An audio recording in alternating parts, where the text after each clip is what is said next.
practically every one of the top 40 records being played on every radio station in the United States is a communication to the children to take a trip, to cop out, to groove. The psychedelic jackets on the record albums have their own hidden symbols and messages, as well as all the lyrics of all the top rock songs. And they all sing the same refrain. It's fun. This is a special request. We don't want you to smoke genetically modified ganja. We want you to smoke the real thing. We want you to smoke the natural herb. Some call it marijuana, some call it sensimedia, some call it lamb's bread, and some people call it ganja. Welcome to another edition of the Adam Dunn Show. I'm your guest, Adam Dunn. I guess this is our guest. This is our co-host, the sound effects board, which will change this show forever. See, there you go. We're moving on. We have achieved maximum radio personality possibilities. We don't need guests. We just need sound effects. That's pretty much the way I look at it. See, nothing can go wrong now. We got it all. We will have in the studio. We'll have Mitch again. I can't call him a sidekick. He hates that, so I have to say guest host. I don't know. No one's going to be a guest host on my show. We're also, I think Bike's coming in. I'm not sure. I forgot to answer him, so I'm not sure if he's pulling in or not, but we'll have Vinny V in the studio. So we'll have a full studio hopefully soon. Otherwise, it's just me, lonely old me. That's okay. We can deal with it. I want to give a quick shout out to number one sponsor, Way to Grow, right off the bat. They have they're doing 30% off Botanical this month at all their stores. So if you are a Botanical user, which I would recommend, it's a great base nutrient. They are doing 30% off on all of the Botanical, so you can pretty much hit up all the stores in the next week or so. I think until April 1st. And then April 1st, they're going all out because, April is the month everybody's going all out. Everybody's starting their stores. There's going to be probably 200 new businesses in town just on that week alone because it seems like everybody wants to open up on 420 or the preceding week or whatever. But yeah, look forward to it. They have six. What the hell is going on? Slow down there, Bucky. See, sensitive. Got to be careful. They have 6 locations all over, so if anywhere in the state you probably pretty much can get to them. Springs, Fort Collins, Boulder, Denver, a couple locations. And like I said, full selection, especially at the new shop, which is down on Platte River. And they have a 20,000 square foot space there, huge, and they can beat anybody's deal. So bring in any. It's like, when you come into Home Depot or whatever, you show them the deal, and they say, I got to beat it. What's that? Mike said he's coming by with a bag of raw stuff. Nice. Yeah. He's was showing off the new Parchment paper from Raw, which is awesome. Double-sided Parchment paper with a little ripper deal. So I'm looking forward to that. That's too bad I got nothing to put in it right now. That's class. Bring me something. So yeah, so I have Bike here, and we'll wait for Mitch to go crazy on news and stuff. I saw a few things, though, I wanted to talk about right off the bat, just because it kind of freaks me out, is, there is, in Yellowstone Park, right now, the animals are evacuating on their own, right? So that's a very weird sign, and apparently there's helium gas, which is about 1,000 times more than normal, which I don't know if anybody of you out there realize, but we are sitting in America on top of the world's largest volcano, which is Yellowstone, So it's kind of like the biggest zit ever that never popped out of your face or something. It was like the worst one. So apparently there is 1,000 times more helium gas coming off right now at Old Faithful, which is a precursor to the usually big earthquakes or big volcanic eruptions. So what does that mean for us here? Well, we hope that one never actually goes off properly, because if it does, then that's it. It's game over pretty much for us. So I was like watching this thing for the last couple weeks, and then I read about this morning that first it was just that the helium gas was higher amounts, but then later it was now the animals are saying bailing. They're like, we're out of here. So, and usually, I mean, frogs and amphibians and things like that, they usually are also precursors to big events, because usually you'll see either go nuts, or they become super quiet, or they disappear, or they hide, or whatever. And yeah, again, we're just not this. So, not to alarm anybody, of course, that's not my job, but it is kind of weird. It's like one of those. And luckily, I'd say for us in Colorado, we'd probably be almost ground zero, because it's within 500 miles is like instant, eradication. So I think we'd be pretty much, gone quick, so it wouldn't matter too much. But not to bum everybody out on a Wednesday, but, there's a hump day on there too. There's a hump day there somewhere. If you want to throw that effect in. Got to find it, though. Guess what today is? It's hump day. Ooh, there you go. I can do that every week. Every week I can pull that one off. That was like I knew that one was going to work. So let's see what we got going on. Well, it's been a pretty interesting week. I think it's like now the reality's kicking in for everybody about what time of year it is, because they're like, oh, we have less than a month. Once the 20th rolled past, reality check for a lot of people that it's time to put the pedal to the metal on whatever projects you're putting together and trying to get ready for 420.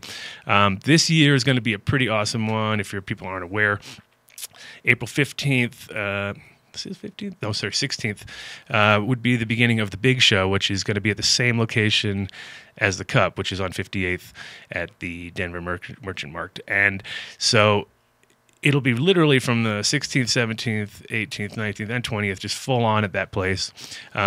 So if you haven't, obviously there's like 400 or 500 booths there, so there's going to be plenty of companies representing there. But if you haven't got into there, then there's definitely going to be also other things going on. We are, at the Hood Lab, we are setting up what we're calling the Greenhound bus station.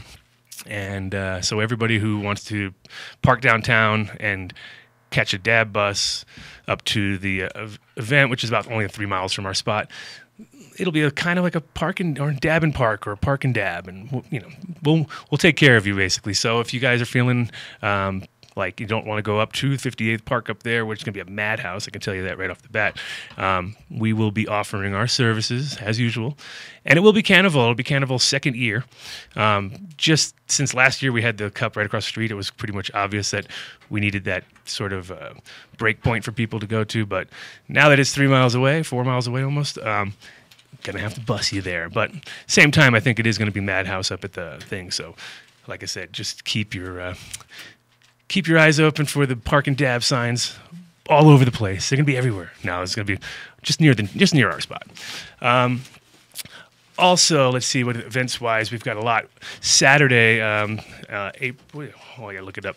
I think it's April 3rd. Or April 5th, sorry. We're having, in San Francisco, we have got Aaron White, which is one of our best artists here in local. He's a Cali guy, actually, but family's out here in Denver, and actually it was our second show, I think we did, or third show, and he's going to be representing out in San Francisco with a whole new line of artwork, which is beautiful stuff. It's going to be really, really good. So anybody who is on the San Francisco side wants to go check out our show, Saturday, the first Saturday of the month in April, I think is the 5th. I got to double check. I've given up all my details now to a sound effects machine, so everything's out of here now. Everything. And let's see, 3:15 update. We will have James in the house in a little while, bringing us some of the very first things to come, to be jarred up. It still needs a few more days, but fire nonetheless. So we will have a 3:15 update on the quality. I don't have quantity numbers yet because, like I said, it's just about to get jarred up. But I can tell you already, quality off the chain. We'll let Bike and Mitch and all those guys give you an update too, because why listen to me? I'm trying to hype these things, right? So, and over here, of course, we're this first Friday at the Hood Lab, because of the whole April being such a nuts month. We're going to kind of chill and do ours during the middle, right around the 15th, when everybody's in town and we represent properly. So, but like we know, there's always something to do down there. 3354 Larimer Hood Lab, if you feel like coming through and you're in the Denver area. And there'll be plenty more people coming to the Denver area. I was trying to book a ticket for a friend the other day, and I was just like, wow, dude, it's crazy how popular Denver has become, and you can see it in reflection on the prices. They're jacking prices for people coming here, and it's turning into like spring break destination spot. It's definitely, it's definitely one of those things. Great thing for Colorado. We'll see how it all pans out after a year. I'm sure it'll be fine. That's the that's the one benefit of this whole thing, is that everybody's all worried that something bad's going to come up. Really, nothing's in it. It's just going to be more business for everybody, which, is what people want. So let's see. I did actually pull up a few things. One of the things I wanted to talk also about, I saw this great thing about, did you see the thing about the Secret Service guy in Amsterdam who, from Obama's Secret Service, because they were just in Amsterdam for some sort of conference or whatever, and apparently on the day before Obama got there, they just kind of partied a little too hard, and they're not technically allowed to drink 10 hours from when they need to go on duty. But apparently when you're in Amsterdam, you don't really think that way. So these guys got hammered, so hammered that one of the Secret Service guys passed out drunk in the hallway outside of the room. So they had to send them home early. It's kind of funny. I like the little anecdotes, just especially because when you know Amsterdam, it's like Secret Service, they'd stick out like a sore thumb so bad there, you know what I mean? So I'm sure somebody was passing that guy drinks all night long. Oh, so you're in the Secret Service. Have another one, I would love to see them passed out hammered. I thought that was pretty funny. And one of the other things I wanted to talk about too was this is a weird thing too. Of course, I like to jump back and forth on my subjects from like weed to conspiracies and whatever. But I read also a thing, which apparently this happened in 2009, so I'm obviously way behind the curve on it. But I read a thing about the Google, the Street View cars that cruise around, And I always thought that they were a bit strange because at first I didn't even know what they were. You see a car driving the road with a giant sphere on top of it, and you're like, what is going on here, But and we all sort of got used to them because they'd be driving around. Oh, that's the Google car. People would be doing poses and trying to get in the thing with the right thing. But apparently, at the same time as they were cruising around, taking all these photos, they were also taking all the passwords from people's devices as they were driving down the road. So if you had an unsecured device and they drove past you, they just snatched all your info and took it to Google World, you know what I mean? And it's like, it's been documented. It's not like this is just a story. It's actually been documented. So it's like, so why were they doing this? And it was weird because it was actually, unbeknownst to most people, but at the same time, a pretty well-known fact within the industry. So I was like, wow, these guys are cruising down the road, and everybody who had their phones or their computers on, unlocked and not completely encrypted and secured were just like whoosh, all their passwords and all their bank information and all that. So it's like, wow, it's, to me, information stuff. I mean, that's one of the things that's also funny is I embrace it all, of course, tablets and phones and all that. But even when I was like 17, I kind of hated computers and stuff. I was like, ugh, it's bad. You're just walking around with all your info is on this little thing. And back then it was actually hard for them to get all the info off of it, But now, it's like, it's nuts. When the guys went to Russia and Sochi, they brought a brand new computer there, and within 5 minutes of opening it up and turning it on, they had already been hacked, and it was just like rampant there. They said pretty much if you arrive into Russia, it's not like if you're going to get hacked, it's when you're going to get hacked. And usually it's at the airport when you arrive. So you're like arrive, and before you've left, your name has been sold off to so many people in Russia, and cards are being printed. It's just like amazing, So yeah. Pretty funny how unsecure our world has become, in the sense that even though we think it is, it's like I watched a Vice thing last night. It was awesome. It was about England and fraud, and they just showed how people would, order tens of thousands of dollars from Harrods and, send that stuff all over the world, and just like it was just like normal for these people. They didn't have a problem at all. It was like, yep, just go into somebody's trash, take their numbers, put 2 and 2 together, and you got yourself, a brand new credit card or ID with their name or something like that. I was like, wow, the most secure situation we've ever had, And another thing that was interesting too. A lot of people just came back from Barcelona, and I'll probably talk more about this with Mitch because he's all. I mean, everybody's tripping out how here you get Spain, where it's still not really even legal, and yet there's cafes everywhere. There's 1,000 cafes for smoking in Barcelona proper, basically, and that's like an amazing number when you start thinking about the fact that we've got a legal system here and we have zero. Zero. So it's almost like, actually, I did a chart. It's not the same. It's not the same chart by any means, but my very, very first ad that I ever made was a comparison between Washington, D.C.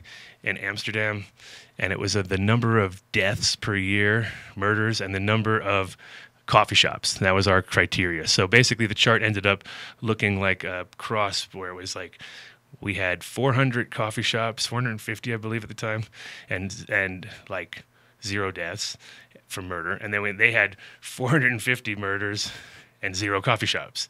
So we were like, look, it's obvious, And then I think our tagline was, "Would you rather smoke or get smoked?" So that was our first ad I think we ever did, and it was just a real simple comparison. But now it's almost like the same with the cafes. It's like, wait a minute, we have 1,000 places you can buy it, and 0 places you can smoke it, and they have 1,000 places you can smoke it, and 0 places you can buy it. So it's like, are we always going to be on this opposite side, or can we just sort of meet in the middle at one point and be like, hey, how about have 500 cafes that you can smoke at and 500 places you can buy it, and keep them separate so that, keeps the business going that's 1,000 businesses now running together, sort of symbiotically.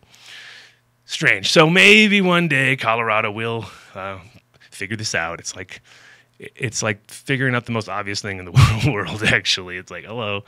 And everybody, I swear, these cafes in Barcelona are off the chain, dude. They're so nice because it's a private members only, so that technically, you have to show your ID, and they take a copy. They do everything official like you should. But on top of that, it's like, because of the private factor, it keeps out the average guy. It keeps out all the riffraff, that's for sure. And the heartland, and there's locals there, but it's mostly tourists and mostly people with money and people that are, and they're treated good, and they have food and they have drinks, which is again what you need. If you're going to smoke, you need something to eat. You need something to drink. Wouldn't be a bad idea either.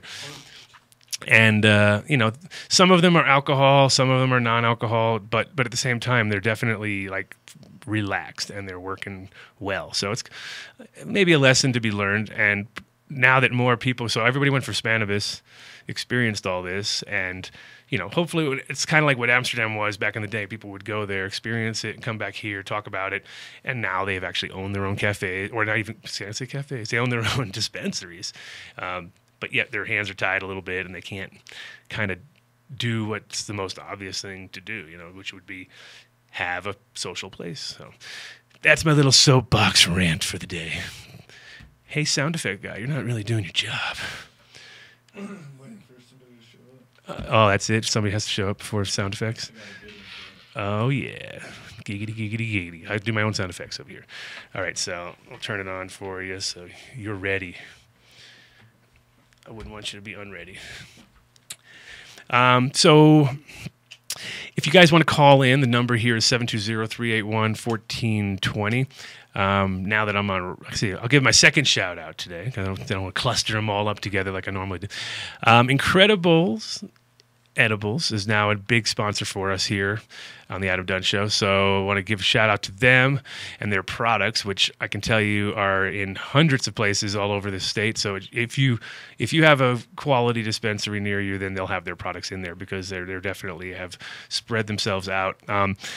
Awesome products. Can Chris give us the full lineup again? Can you do that? Chris is an expert, actually. This is his one specialty in this show, is that he knows every bar that Incredibles makes, even the bars that are coming. So there's Grab a mic. Okay, this is a personal ad by Mr. Rosales. Let me tell you.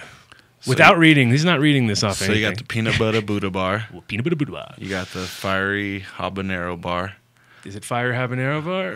No. Raspberry Habanero. No, Yeah. but what is it called, though? It's the Fire bar. Fireberry. Fiery berry. And then they have the Mile High Mint bar in 150 milligrams and 200 milligrams. Then you got your 100 milligrams Rec cookies, bar. cookies and cream. Cookies and cream. Peaches? The peaches and peach bar. The blueberry bliss. The 2013 bar, which is the firecracker, which is white chocolate and pop rocks. And then there's the monkey bar. Yeah. And then there's the strawberry crunch bar. Boom. That was it? That's all of them. Oh, but And they're coming out with a new bar that is kind of like a granola bar that I've heard really good things, and it's CBD infused also. CBD infused. So I'm waiting. I haven't tried that, but I'm waiting to try that. Nice. Tried all the other ones. Delicious. Nice. There you go. That was a personal ad by Chris Rosales, producer on the Adam Dunn Show. So, what we got? Question there? Question? Yeah, somebody asked if there's any 315 sage. Not yet. We haven't done a round of sage yet. It's hard because of the fact that it's a longer flower, so I got to put it in either by itself or with other plants that are at the same time. Otherwise, they get on a weird. It's hard with food and stuff. So we've just been doing. We did a big OG run this time. Lots of OGs, different styles. We had some pure sour diesel, some like 3 different OGs from a friend. I don't know. I threw a bunch of names on them. Who knows? We're just like, they all are really good, but they are all pretty much OG. So, we will. There's also going to be some new. I saw the housings for the new 315s the other day. So they're getting. Like they were already on Mach 1, now they're on Mach 2, and these are going to have these awesome sliders on the back, so you can slide, like I think up to 6 ballasts, slide them up and hook them all up. So it makes it a lot easier than drilling them every time and lining up the holes. So yeah, I'll give you guys an update when those new ones come out. They're literally were just coming out yesterday. I saw them cut. The housings were all cut and laser cut, looking pretty dope, but they still have to be powder coated and etc. So, what do we got? Any other questions out there? Nothing. How's the weather? Oh, it's awesome right now. The springtime has arrived here in Colorado. It is pretty much, I wouldn't say it's official because you can never, ever, ever rule out a giant blizzard because last year we learned our lesson at 420 when we kind of all just assumed. Luckily, I had rented all these tents because I thought it could rain. I did not assume it was going to be the biggest storm of the year, and it went on for days, and it was like my whole week was based on moving water, basically. I was like the guy who was like shoveling the water and the snow out of the way. So right now, gorgeous. How's the weather where they're at? Where are they? New York. Oh, my God. It's crap over there, isn't it? Is it crap right now? Yeah, I saw some. They got hit again, like another storm. East Coast, I think, has definitely gotten really just rocked so hard this year that I don't think anybody is going to be worried about springtime coming in and winter being over. I think they're so over it right now. Because I mean, I'm from the East Coast, and I know when it's rough there, it's rough because it's just icy and windy and nasty and definitely. I mean, here you get like beautiful snow. Maybe one night of wind or something, but you're inside, and then the next day it's be like 50 or something. It's nuts. So if you want to see the craziest weather, just come to Colorado anytime pretty much of the year, and you'll be surprised because it literally changes faster than New England, and I also live in New England a lot, and that's one of those places that, if you don't like the weather, you wait a minute and then it changes, and that's the local joke there. So once again, call-in number, 720-381-1420. We'd love to hear from some people because it's like so much more entertaining when people get on the phone and ask me stupid questions. I like that. Uh-oh. Should we have entranceway? We have something going down? Somebody coming in? Somebody's coming? Oh, my God. This could be it. The big moment. The big guest. Dun, dun, dun, dun. Oh, my God. It's Mr. Hawley himself with a giant bag. I like to see gifts. Here you go. I come bringing gifts. Woohoo! Oh yeah, that's what we like to see. I can smell you. Yeah. Oh, this is it. Parchment paper action. It's funny. I fell for the strings. I tried to pull them off because they're bigger. Wow. How do you get it out? What do you do? Open it. All right. Let's This move it. way. Well, I'm ruining your box here. See, that's why I didn't want to do that because I didn't know what to do. Here you go. Nice. So there you go. They have figured it out, my friends. You put a small amount of parchment paper in a really cool box and charge a lot of money, and people are going to go nuts. Pretty affordable, believe it or not. Is it? Yeah. How much you talking retail? I believe I saw those, the 4-inch for $4.99. Okay, and they're about how long? 13 feet.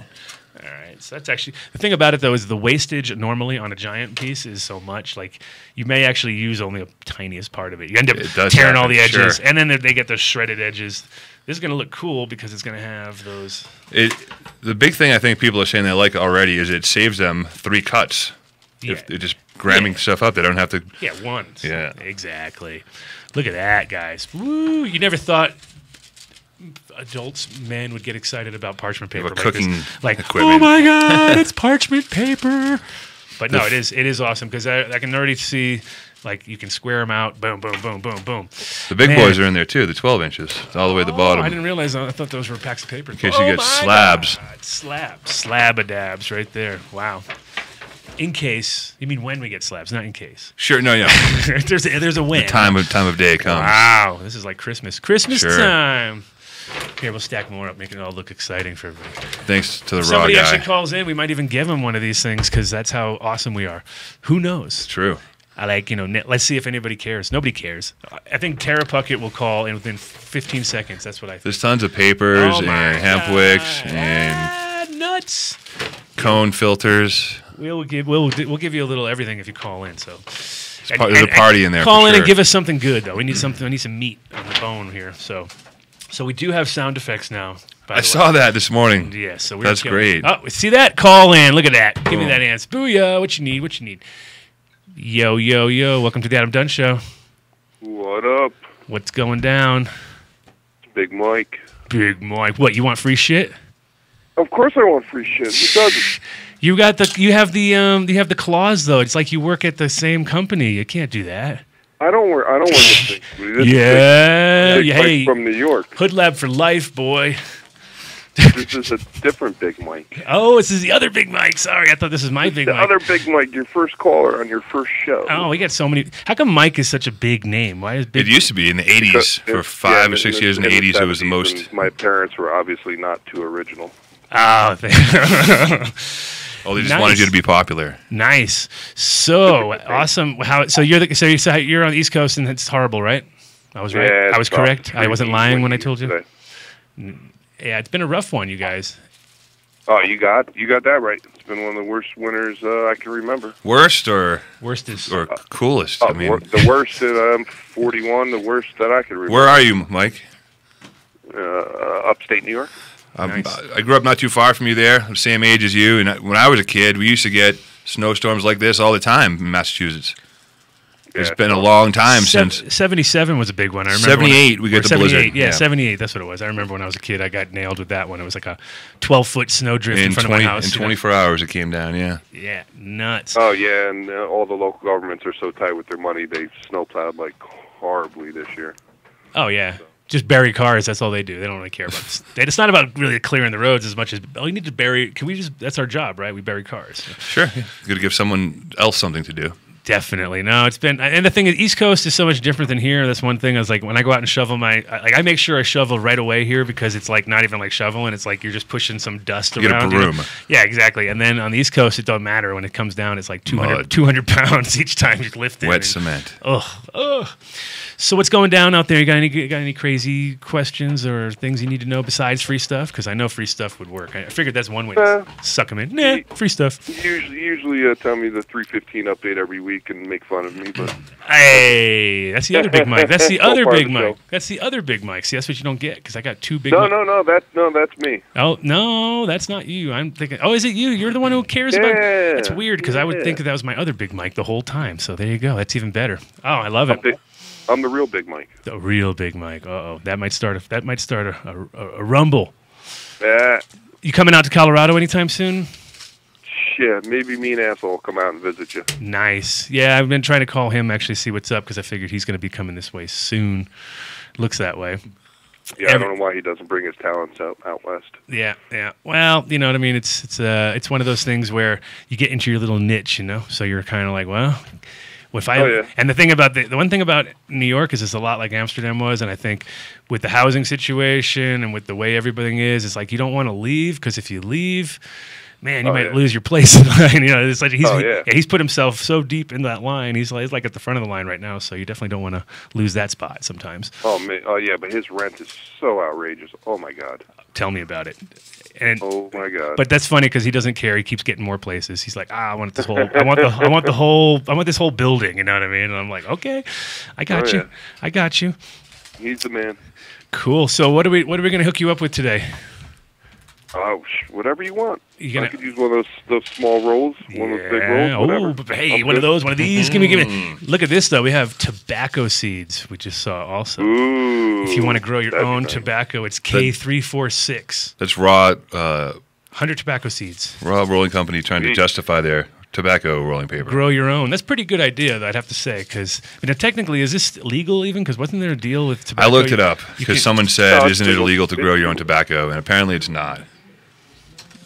Wait, here we go. You can grow it as an ornamental plant. There we go. Mitch live in the studio. I don't even know what sound effect I just got. Of course it was the I Do Cocaine one, of course. What? Of course. That soundboard has too many buttons on it. So we're going to have to get your address off the air. We don't want to have you bombarded with thousands of packages of all sorts of crazy stuff that everyone would, dude, send this guy. So not a problem. Yeah, so we were going to get that off of you in a sec. And you got any shout-outs besides the big asshole that's out there? No, I doubt he's listening anyway. Of course he's not. Dude, he would not listen to my show. You know that. No. He's too busy. He's too busy.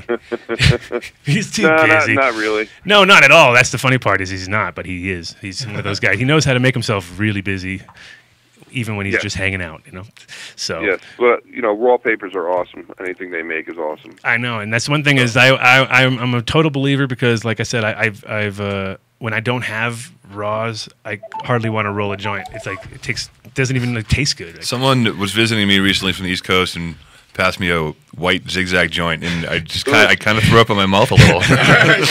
It's like you can already taste the metallicness of it or something. I was like, wow, you're new here. Yeah, no, it's definitely the best product line I think out there. Funny too how everybody just sort of jumps on the bandwagon. Now I did hear one thing about them that kind of got me bummed out. Which say it because I'll tell you why. Because that they're not like the brown ones are actually dyed brown and not. So there's a dye in there that's not like they take out stuff and it becomes that color. It's more like they take it out and put it back in. Is it a natural dye though? Probably. I don't know. Probably not petroleum based. I would hope it would be. But still, there was something about it. There was something wrong with it. It's the worst. Whenever you have a product that you love, you got to be careful what you read about it because then you'll be you'll be torn about yourself. You know what I mean? You're sure. Like, man, I know I shouldn't be using this. It's actually coated in baby dolphin blood, but But it's so good for my oil. It's so good. So, my buddy was saying that he's real surprised that he has not heard any negative feedback at all on these, and then they're putting them out to people who use them first to get feedback of any way they can improve them. Or the only thing I can say is that the flat packs were a waste of time. They had those 300 packs. You ever seen those? No, but tell me. They had 300 papers and they were flat. So the whole idea was there was no crease in them. So that was their big thing. No crease and it will burn even. And I'm like, well, yeah, but the glue curled back up on it, and you could never get. You had to literally go push it the other way. Get underneath. You had to lick. It was weird. It was like I don't even want to explain how you had to lick it. It was weird. It sounds gross. You had to get up underneath the little lippy and then flip it, and you were like, oh, it was gross. I got a pack of them, and I thought that they were Raw's version of were those wire rolling papers. Oh, Randy's. Randy's. Yes. Come on now. Those were the bomb. Yeah, they're still in business. They still have them. The they're gray box. Still in business. I can't believe it. I went up to the guy at the show and I was like, "Dude, I remember these when I was like 11." Sure, it helps to age me a little bit. But 11, yeah, you were smoking when you were 11. So yeah, it was of course. This was all I had. I had Randy's and East Coast, and I didn't want to drink. I did like it though. I liked the idea. Because that was back when roach clips were cool. And you didn't think back in the day, is this metal going to be bad for me, or you didn't think How like, about hey, club papers? Which ones? Club? Oh, yeah. That was basically before Raw, Club was the ultimate stoner paper. Like, if you were a high-quality connoisseur stoner, you would smoke with Clubs and probably not even pass your joint to anybody because you'd be like, fuck, you fuck it up every time. Every time you hand it to somebody, they'd ruin it. But once you got used to it, the bomb, tear the little edge off. Yeah, the Clubs are good because you could show off the little drop the paper story and explain to people, like, see, if it hits the ground, you don't want to smoke it. It's garbage because it's all... I don't know the story. Yeah, I'm not familiar with this. What do you mean? We're a little younger than you. Yeah, God, youngins. Well, basically, the technical way of figuring out what paper was the good one back in the day was you would light it and drop it on the ground, and if it hit the ground or it ended up as a big ash, then you were like, that's probably not so good. The Clubs would just go like, and disappear into nothing, and you'd be like, where'd it go? Yeah. And it'd be this tiny little speck of material left off of it. And so, yeah, no, it's definitely... I've never done that. That's pretty awesome. I'm going to do that. Yeah, let's do it right now. Do it live. Live on the air. Nobody has any papers. I have papers, yeah. Drop a dabber on the ground or something. Right. Yeah. All right, Adam, I don't mean to interrupt you guys, but No problem.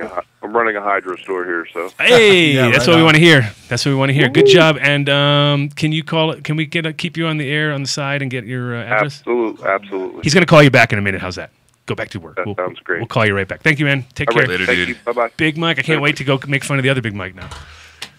That wasn't the big mic I know, right? No, that was what's funny is that he's been getting the 315 updates every week, and I keep thinking it's my Big Mike, and I'm like, why does he even care? Because he's like, doesn't even grow weed, that guy. He's like, and then this guy owns a hydro shop, so of course he cares because now we might have made a see that we didn't even know we were making sales. So hey, here I I'm got making a fun of guys. new thing for you to try actually my in conjunction with the 315. Oh, and I was gonna say, I hope I don't have to smoke out of that thing No, because that looks horrible. No, Like the new nighttime bed toker. I was like, what is that? Show it on there. Show it on there. Show it on air. Where's what the is camera? Right here. So it makes nano bubbles in your res. Oh, It's like nano bubbles. mega super ultra air stone. Oh yeah. So I'm gonna so you get to can't the use pump that for it. exact combination with the light, but Well, you don't want me to air stone the lights, do you? if you want, I might do All something. right, just But checking. Just checking. What I'm thinking you could do is I don't know if you're doing teas, but definitely in teas. Yeah, and teas B, weekly.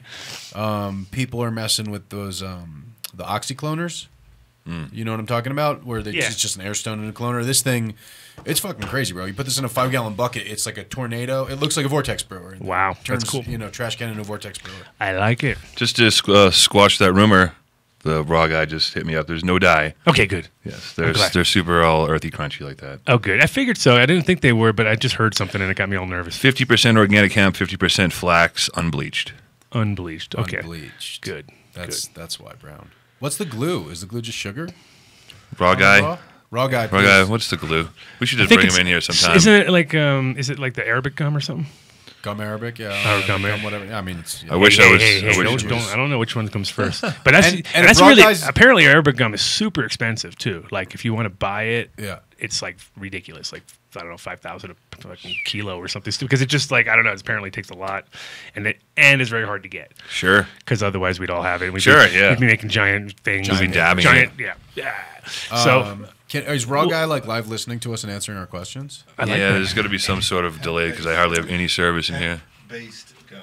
I'm just Hemp-based yeah, gum. That's where I was Even going. better, Can we do even a hemp-based better. bit? Even And also, better. why? I'm curious why flax. I've never seen anyone have just a flax paper, so I'm curious why flax over rice. Well, Should flax. call The it thing is origin, with yeah? flax in general, though, it's more cloth-like, you know. So, like you're going to hemp. end up with. So when you get, if you had a pure flax, I've actually think I've even seen a pure flax paper. But the thing is, it ends up, it's kind of like what you do if you're doing mushrooms and you try to roll a joint.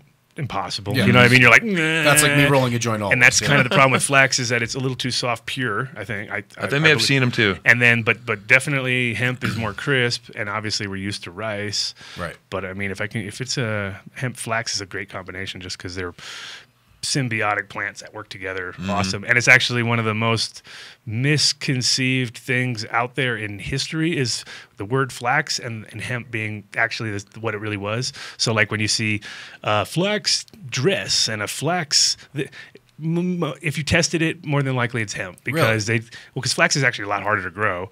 Okay. Hemp grows. What much is more. what is flax? Is it anything similar to hemp? I always just kind of imagine it was like not straw really. or something. It's smaller, less productive as a plant. I mean, it definitely produces, but it produces considerably finer thread off the bat. Okay. So hemp needs a little more treatment Right, to get right, it to where it is, but we can do it now. So back in the day, it was like hemp was considered peasant wear, and flax was considered It was royal, like the more silk higher of quality. plant Yeah, material higher or quality. whatever. Yeah. But then in the reality was that now it's kind of twisted the other way, where Crazy. hemp is now considered higher quality in a way because of processing and treating it. We can actually get it as fine, if not finer, than any of those ones where. We got another call. Oh, wow. Interaction. See, we don't need people in the studio, and then people call. Welcome to the Adam Dunn Show. Who we got? Yeah, Adam, I was wondering, where can I buy your bud? My bud. Oh, jeez. Oh, geez. Is this Officer Stadenko? There's Oh, no, this is Kim. Hey, how you doing? Well, officially, you'd have to look for my strains on people's menus. I don't grow for anybody here in particular at this point because I'm a busy guy. But Boulder Wellness. But Boulder Wellness, if you want to try the strains, I mean, they're definitely the same that I'm working with. I help them out with their selection, and they have a really good bubblegum on their menu. And they've got Dark Star, they've got a few other strains, but they're at 5-4-20 Arapahoe in Boulder. It's called Boulder Wellness, and they're another sponsor. Need to be hyped up. Earlier, I talked to you about powdery mildew, and I forgot to write down what you recommended for me to use. Okay, well, first of all, conditions need to be changed before you use anything because maybe there's a reason why. Because the thing is that there's powdery mildew is one of those things where it gets misconceived as a systemic thing, which is in the plant and it's always there. It's not really true. You can get rid of it. You could definitely keep it out. One of the things is it's very conditional, So if you have conditions that are, and the conditions are like a mixture of cold and warm heat, cold and warm air, and right wherever that is at is where you're going to see the powdery mildew usually start. So like say you got a vent coming in, it's coming in cold, and then it's kind of hitting the warm air of that room right around this first section of plants. Look about halfway down those plants, and usually that's about where it starts. So you're kind of looking for, and that's why we get them whenever whenever there's like a big temperature swing. Like right now is a good time to start looking for powdery mildew because spring's kicking in. Like over this wintertime, all your pipes were condensing and water was dripping in the room and things like that. And there's things there that need to be, addressed. And then the product that I would recommend, which I don't really want to say is like an awesome product because it's from Bayer, which is horrible. But if you really have if you have problems, and this is only in veg, I would never use this in flower, of course. It's called Compass, and it is amazing how well it works. Like I've seen gardens here, which I don't even think these people were growing weed. They were growing powdery mildew, and they didn't know it. And they had like room after room after room after room with hundreds of lights, all powdery mildew. And they were like, when you think about multiple rooms and all of them having powdery mildew, you pretty much know every nook and cranny of that place had to be treated. They hit it with Compass, and after one treatment, it was pretty much wiped out. And they haven't seen it in months, so I pretty much was like, okay, let me try this. And I had some plants that were like very susceptible to it, because that's usually what the problem is too. It's usually like one plant in your room is super susceptible, and that's the one that's going to start the whole process. If you can just get rid of that plant, you probably end up with no powdery mildew because they're like vectors, But the product is called Compass, and it's pretty new. I think it's only been on the market for about 3-4 months that I've seen it, or maybe a little longer, but in the ag world. But it knocked that stuff down. Any bud I've seen that's been a victim of powdery mildew, no matter what it all has that same smell. Oh yeah. No. It gets ruined. It ruins all that. All the. What does this product do to the smell and potency of the bud after? Yeah. Well, the thing is, like I said, I would only spray it in veg, and it just knocked everything back, and all your plants are back to normal. There was no lingering Creepy. effects. Yeah. No. I think. The powdery mildew is one of those weird things that it jumped from the grape industry in California. That's how it started. I mean, people get these conspiracy theories that it was started by the government. But no, it was a grape thing. You see it all the time. You see downy mildew and powdery mildew outside and stuff. But the thing about California is that the grapes and the cannabis were very close to each other in Sonoma and all these different areas, and they that's how it jumped. That's where it first got spotted. And obviously with grapes and stuff, I mean, powdery mildew hits grapes later. It doesn't usually hit them like right up early and that's the thing with cannabis is you're actually really lucky if it hits you early and you can take care of it. Like when they're young and you see 2 or 3 little spots, treat them right then and then it's good. If you see it later on when it's in like deep into the cycle, it's almost like cut and run on that one, because the reality is, like, I've moved out of houses because of powdery mildew. I was just like, you know what, this is not worth it. I didn't know what to do. It was just and I was like, I'm out of here, because in Holland, what was funny is that I didn't see powdery mildew till about 1999. And when I first brought clones from America, I brought some Kush and I brought some Sour D, and that's it. Everything it killed me, because I didn't ever see it before. And in Holland, you think it's wet, cold, it's all the above. It's the perfect environment. And I had a grow, which was in a houseboat, so I was pulling air right off the water, basically. So it was just like a recipe for disaster, And I came in, I put this Kush plant in there, and it just infected every single thing I had. And I didn't know what it was because I hadn't been exposed to it at that point. I had some friends in from Minnesota, and they had just been dealing with it all day on their they were the guys who did Gravity from Blake. So they pretty much were just coming from a giant contaminated room in Minnesota. Recognized it right away. And the crazy part is when they showed it to me, then I could never not see it. You know what I mean? It was like I had seen it, and that was it. And before that, I didn't see it at all. And the reason why is because when it comes in, it came in at perfect little circles. If you looked, it almost looked like you were looking through a pair of glasses, and they had dots in the glasses because they were just perfectly evenly spaced all around the room, just these little dots. And they were just like, I was like, it was amazing. And then those dots grew to like the size of a quarter. They just all grew at the same. Yeah, same rate. Awesome. And then the quarters connected. And then I was like, what is going on? You know what I mean? It's like, and then they had these guys down there working day and night. But at that point, there was really no product on the market. It was kind of like sulfur. Everybody was using all sorts of combinations, and to me, sulfur is a terrible idea because it tastes horrible. It's not worth it. Yes, it's never going to be worth it. Burn it, and it will get into your resin, and it will taste like river rock. And then style. the only other thank you. That's exactly what I associate it with. I mean, it's unfortunate, but that's what happens, and it gets into everything. So.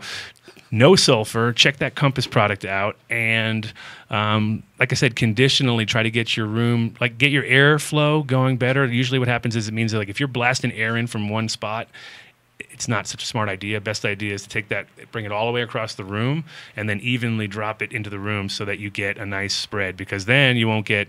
By the time the air gets to the other side of the room and drops down, it's already warmed up just enough. But when it comes in blasting cold, sometimes that's just where plants. That's where it all starts. So keep an eye out. Yeah, well, I'm growing in the outdoors, so it didn't show up until after that big monsoon we had last summer. But mine seems to come from the lilac bushes around the area. 100%. And I even remember seeing this stuff in the 50s when I was a kid. Yeah. Being on the lilac bushes. Right, yeah. No, it's where it's coming from. Maybe downy mildew too, though. There's powdery mildew, downy mildew. There's a bunch of different kind of derivatives of it. Roses are always a big, almost every rose plant I've seen at some point has a powdery mildew situation somewhere near it or around it because squashes, cucumbers, big leafed vine vegetables, all and over the place. And it seemed like my sativas were almost immune to it. Yeah, that would make sense too, because usually it's the bigger leaf pattern. They have more water there, and you can imagine.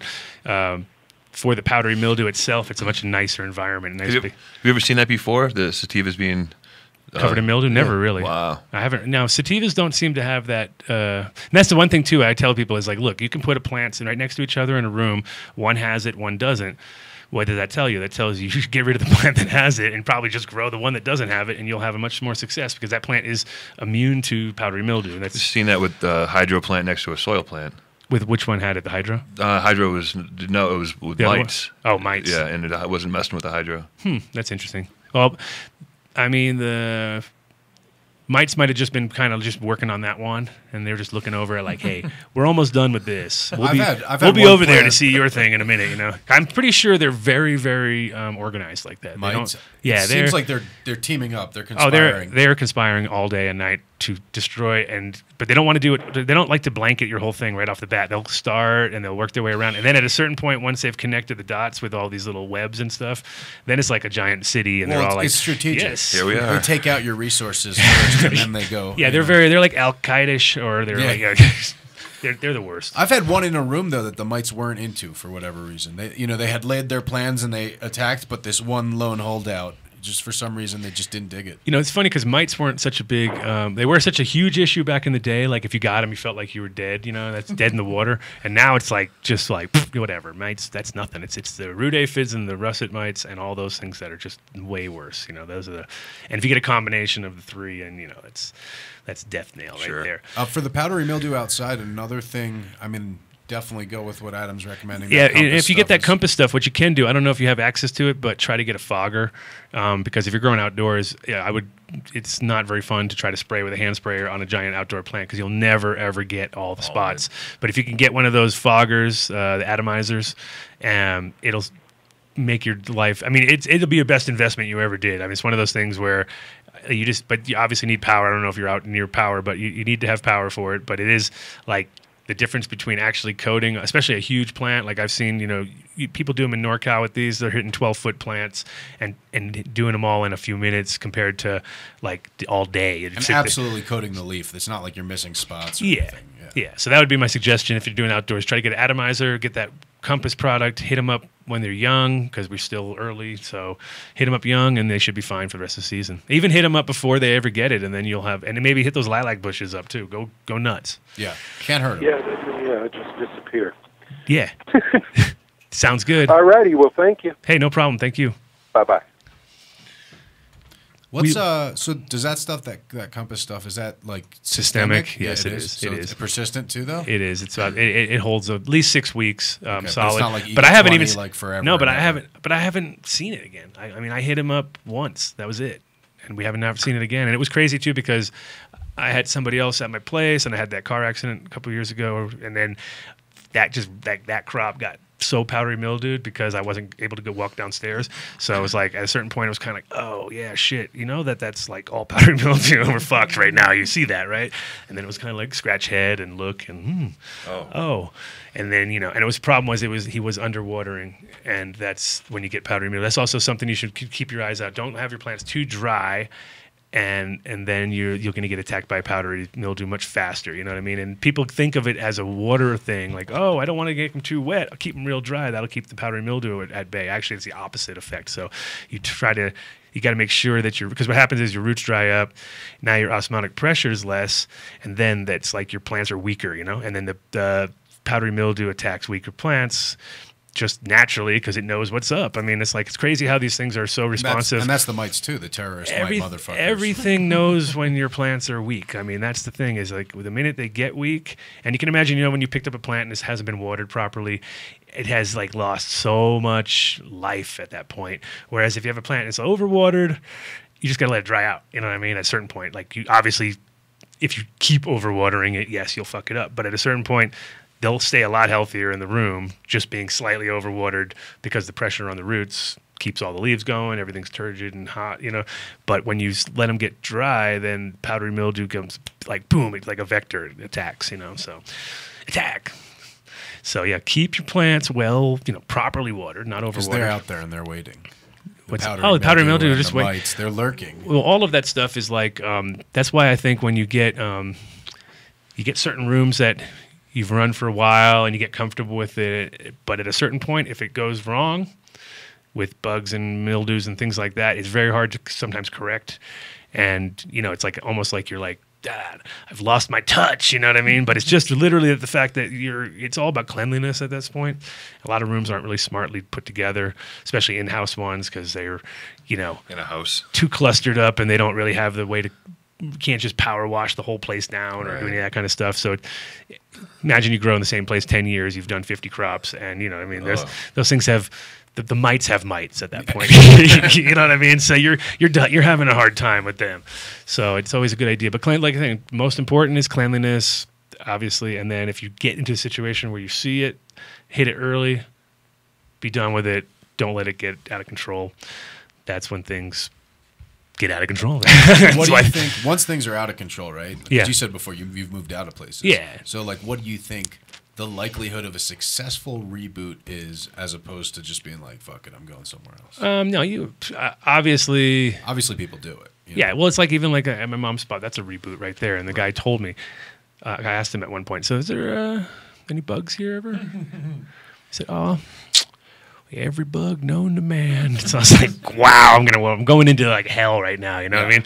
So we hit that room up with like Onslaught, which was a micro encapsulated thing that will kill everything. Cockroaches. Onslaught sounds like some serious shit. It kills like it'll kill roaches. It'll kill things that like really like. Compass sounds like something you could drink next to Onslaught. Yeah. Onslaught is pretty hardcore, but I would never use that on plants. You never use that on plants. That's just like the room itself, and your room preps and stuff. But it's I love the names. I mean, even like Forbid. I mean, who comes up with the name Forbid? Someone got paid a bunch. That's a good job, and let's do it. Let's just start. Let's send a list of names out with like a bill. Yeah, exactly. I mean, because technically we've named a lot of weed in our years, and that's fun.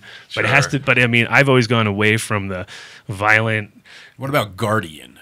Like that's already been done. Is there a plant spray called Guardian? Yes, there's Guardian. See, that's the problem. Is it's almost as bad as cannabis. Like we got to like really dig deep into the depths of hell to come up with some really hardcore sounding Overseer. Yeah, Beelzebub juice. You know what I mean? Cerberus. Yeah. Hey, triple-headed attack action, the Cerberus. Yeah, we got it. Let's go. So that one's available today only for $800. Let's go. Yeah, no, some of those pesticides definitely have some pretty awesome sounding names. Like as far as it's like a metal bands or something like that. They're all like the metal band version would be that, and then the sort of glam pop bubble thing is the weed names because some of the names are so stupid too. Though I mean, you got to admit, right? Like. Well, wait, like weed names? Or, some of them are just. There's some bad strain names. Because the funny part is that they it's you can tell when people name them and they just are like throwing shit out there, and it's somehow it's like and then just that'll fade away. That's never going to catch, never going to stick, and it's pretty hard to make a strain stick in this industry. It's like one of those like you can throw out as many things as you want.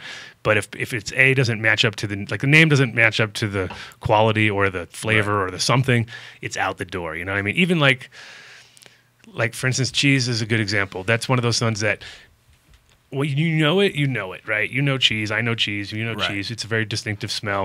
It doesn't smell like cheese, by the way. It smells like something different. But just because you say the word, sure. Dude, it smells just like Fremunda, and it's this one. So, it smells.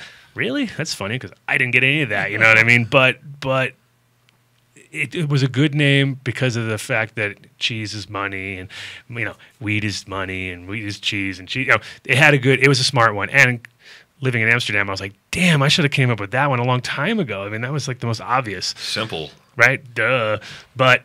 Anyway, sometimes the ones that you think are real simple and stupid, then all of a sudden they catch. A lot of times, like the ones you think are very clever, people don't get. Yeah, and they don't catch. Well, yeah, the one I think the one that the most hated probably would be Green Crack. I think as far as names go, it's probably one of the worst. Like all the wheelchair ones. It's not even as hated. It's not as hated as Marijuana. Marijuana was stupid too. That was like the one I hated. One of the ones I hated first. Like that was my first hate of a name. Like that's terrible. It's like calling it dopium or something being like, dopium. And you're like, you're obviously not, not trying to help us out here, are you? And then, and you're going to smoke it out of a rig. So then all the people. You got your rig and your marijuana. You got your marijuana and your rig and you're good. I'm not a junkie. But no, it is funny because so I think with that, it's like. Set me up, bro. Exactly. Tie me off. Yeah. So it's kind of weird how the crossover goes where it's like either a combination of weapons and like hardcoreness or it's fluffiness and sort of, like really stupid fluffy names. And, when people get, like Plushberry was okay because it's kind of funny, but things like that where they get into these zones where you're like, I don't know. And then you try it, it doesn't do anything like that. Sure. I don't get no berry flavor off that. And that's the thing. You can't promise the world either. You can't be like, this is a happy birthday cake in chocolate and coconut. Right. And you're like, no, it isn't. No, it tastes isn't. Like tastes like burnt wood. It tastes like burnt wood. And so, it's like, so yeah, you got to be real careful how much you promise to the world. I always thought that was funny about Girl Scout cookies because it doesn't taste anything like Girl Scout cookies. No, not. But you know what it does have is a kind of a doughy. It has a fresh, uncooked dough smell to me a little bit. It has a doughiness. Like you're like for sure. like not dough, but more like cookie dough. Cookie dough. Yeah. If they called it cookie dough, that would be And it has a cherry to it. The real deal has like the cherry pie sweet background, or I'm calling it like fruit punch now. It's almost like a cookie dough fruit punch. So, but yeah, in general, I'm always a little bit of a pet peeve guy when it comes to people throwing out names that just don't make sense. And well, with something as well thought out as Sage, obviously you're making yes, well thought, beyond well thought out too. Yeah, acronyms, recursive acronym, yeah. and all. Oh man, so and the funny part is I've had people. I love when people try to tell it back to me because it's never quite correct, but it's always good, you know. What the acronym stands for? Yeah. What does it stand for? Sativa Afghanica Genetic Equilibrium. I'm never going to remember that. Of course. And the best part about that is my friend Mo came up with that, and he's the guy that him and I developed the Sage together, and it was like we called it Sage because it tasted like sage. That's why we called it Sage. It was very sagey. And the weird part is where it comes from in NorCal, or it's not even NorCal, it's Central Cal. In Big Sur, white sage grows everywhere. So when you drive into Big Sur, it's like white sage. So like the real deal plant white sage. Yeah, white sage everywhere, right? So then when we were popping all these beans, which came from that area, and that's where he grew up and where he was born, so it's like kind of strange because we're like tasting like, wow, it tastes a little bit like really starts to taste like the sage in Big Sur. So we were calling it the sagey one because we didn't have a name for it yet, and we kept going sagey. Which one we got? Sagey one or the other one? And fruity one or sagey one? Fruity one, and then he went home, went to bed, and like woke up in the middle of the night with an epiphany. Sativa Afghanica Genetic Equilibrium. Calls me up, tells me it. I'm like, whatever, you know. And then we kind of thought about it. And then the funny part is that Rob Clark, who was Marijuana Botany and the new book from the Ethnobotanic book about cannabis. Have you had him on the show talking about that? We should yes, we did actually. Can we do it again? We could. He's a hard guy to nail down, but we could definitely do it. Let's do it again. But in general, Rob said that acronym actually described the best cannabis in the world, and because of the fact that it was equal proportions of sativa and Afghan. And even on a side note, the word Afghanica had never been printed before, which I found out at that point. And because we printed it, another guy who had been trying to get his Afghanica thing on the books as a botanist flipped out on Rob because Rob said Afghanica to us, and we were like, that's cool, we like that, you know. So we did the classic, that sounds like a heavy metal band, Afghanica, you know, it's like killer. So we did that, and then that guy couldn't publish his book or his paper or whatever. So he was all ripping like, you stole it out from under me, you know. So technically, yeah. And it's funny because in the botany world, you don't realize everything is protocol like that. Like you say, Mitch comes up with a new orchid, he names it. Everyone has a chance to challenge it in some way, shape, or form, whether it's really his or not. They contest. Then he gets awarded it, and now it's his. And then it's like no one else can use. It's very and people do follow the rules. So it's kind of interesting to see how we crush this guy's world without even knowing it. We're like, Simpsons did it. Yeah. I think the other interesting part though is that like informally we sort of do that in our culture too. You know, sorta, and then we go and blatantly rip each other off. Well, yeah, that part too. when money comes into play, that's a whole other story. Good angle. Yeah, then we blatantly rip each other off. But at first, there is I, as a breeder, try to respect other breeders. I don't try to step on other people's stuff. I try to change names to fit our thing. Like if I did, even with the Kush, like that was a big, oh my God, he's got the Kush. Like if I went home to Amsterdam with the Kush and then just came out with the Kush and called it OG Kush, that's douchey maneuver, right? That's not what it is. It's like, well, that's actually OG Kush times whatever you've made it. So, so I just took the OG or crossed it with G13, came out with MK Ultra.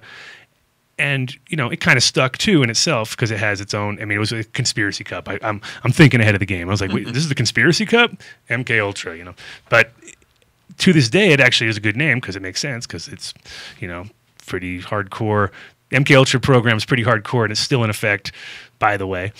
Definitely. It's still in effect. And I'm surprised I never got any backlash from that in any way, shape, or form. And the CIA thing, I'm really surprised you've never gotten the knock and been like, Mr. Dunn, what? I know. Well, actually, maybe I did. Maybe I got a knock, and I've been working for them for 21 years. Yeah, exactly. On the first year. Here's your ID card. Yeah. You and Skunkman Sam obviously were CIA. Have you seen that? We're deep cover. We're deep cover. Have you seen that video?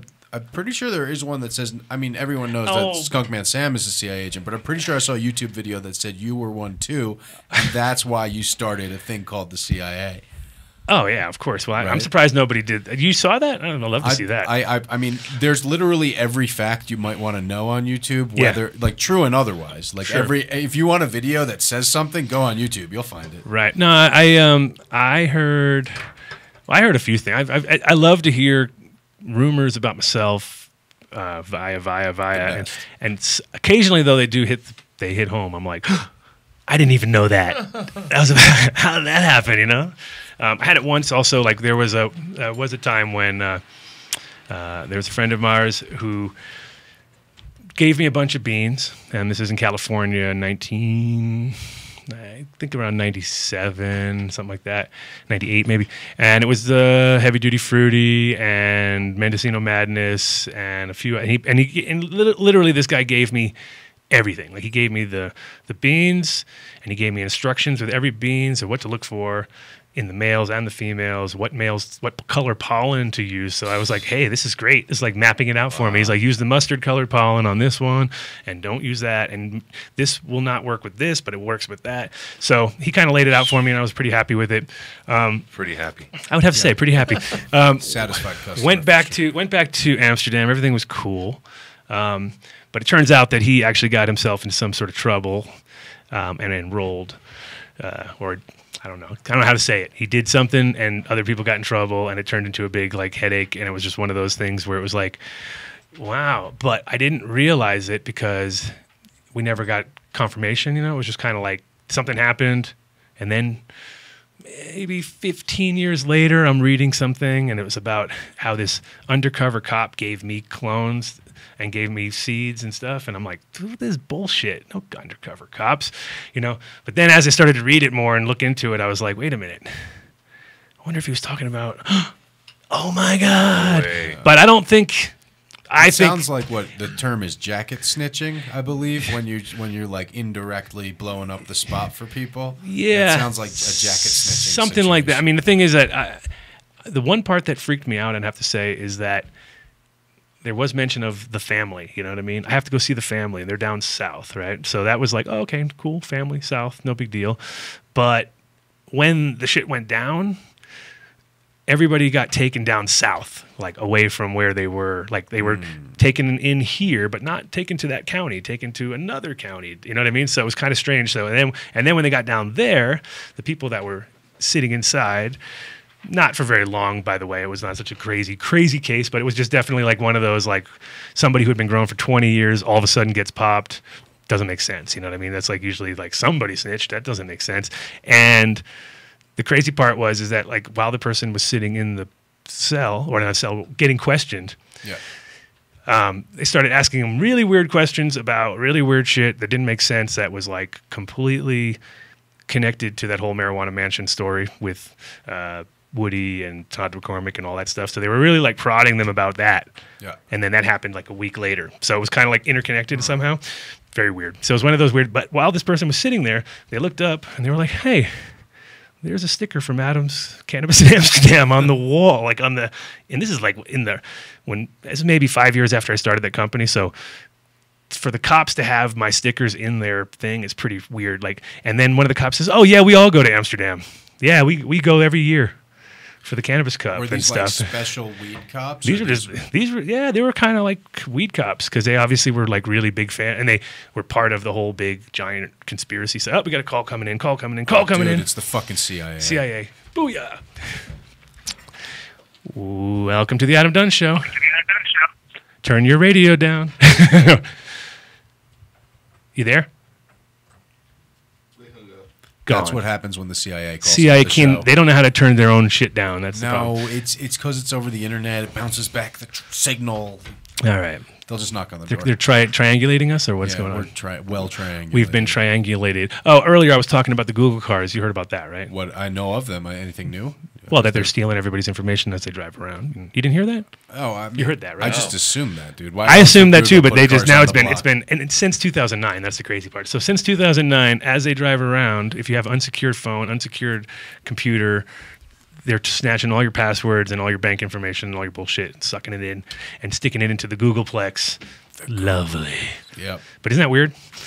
Not really. Not weird. But it is, because I remember I first saw those cars, I was like, what is that? With that crazy antenna. It didn't make sense. I hope people don't start throwing rocks at those cars now that they know that. Start throwing rocks. Oh, I wouldn't want that to happen. No. Inciting a riot, Mr.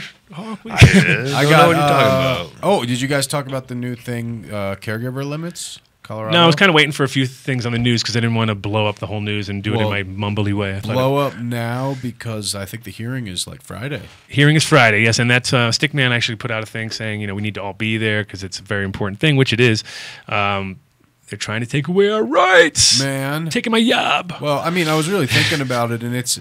Hey, sound effect guy, what's going on? You're missing out on all sorts of the dramatic music. Can I get the dramatic music, please? All right, I'll bullshit till we have dramatic music because I was thinking about it, and it is really a potential tragedy that could go down. Hold on. What's dramatic? This is like too dramatic. Yeah, not like the big reveal. That's pretty good. How about this one? That could be taking your rights away.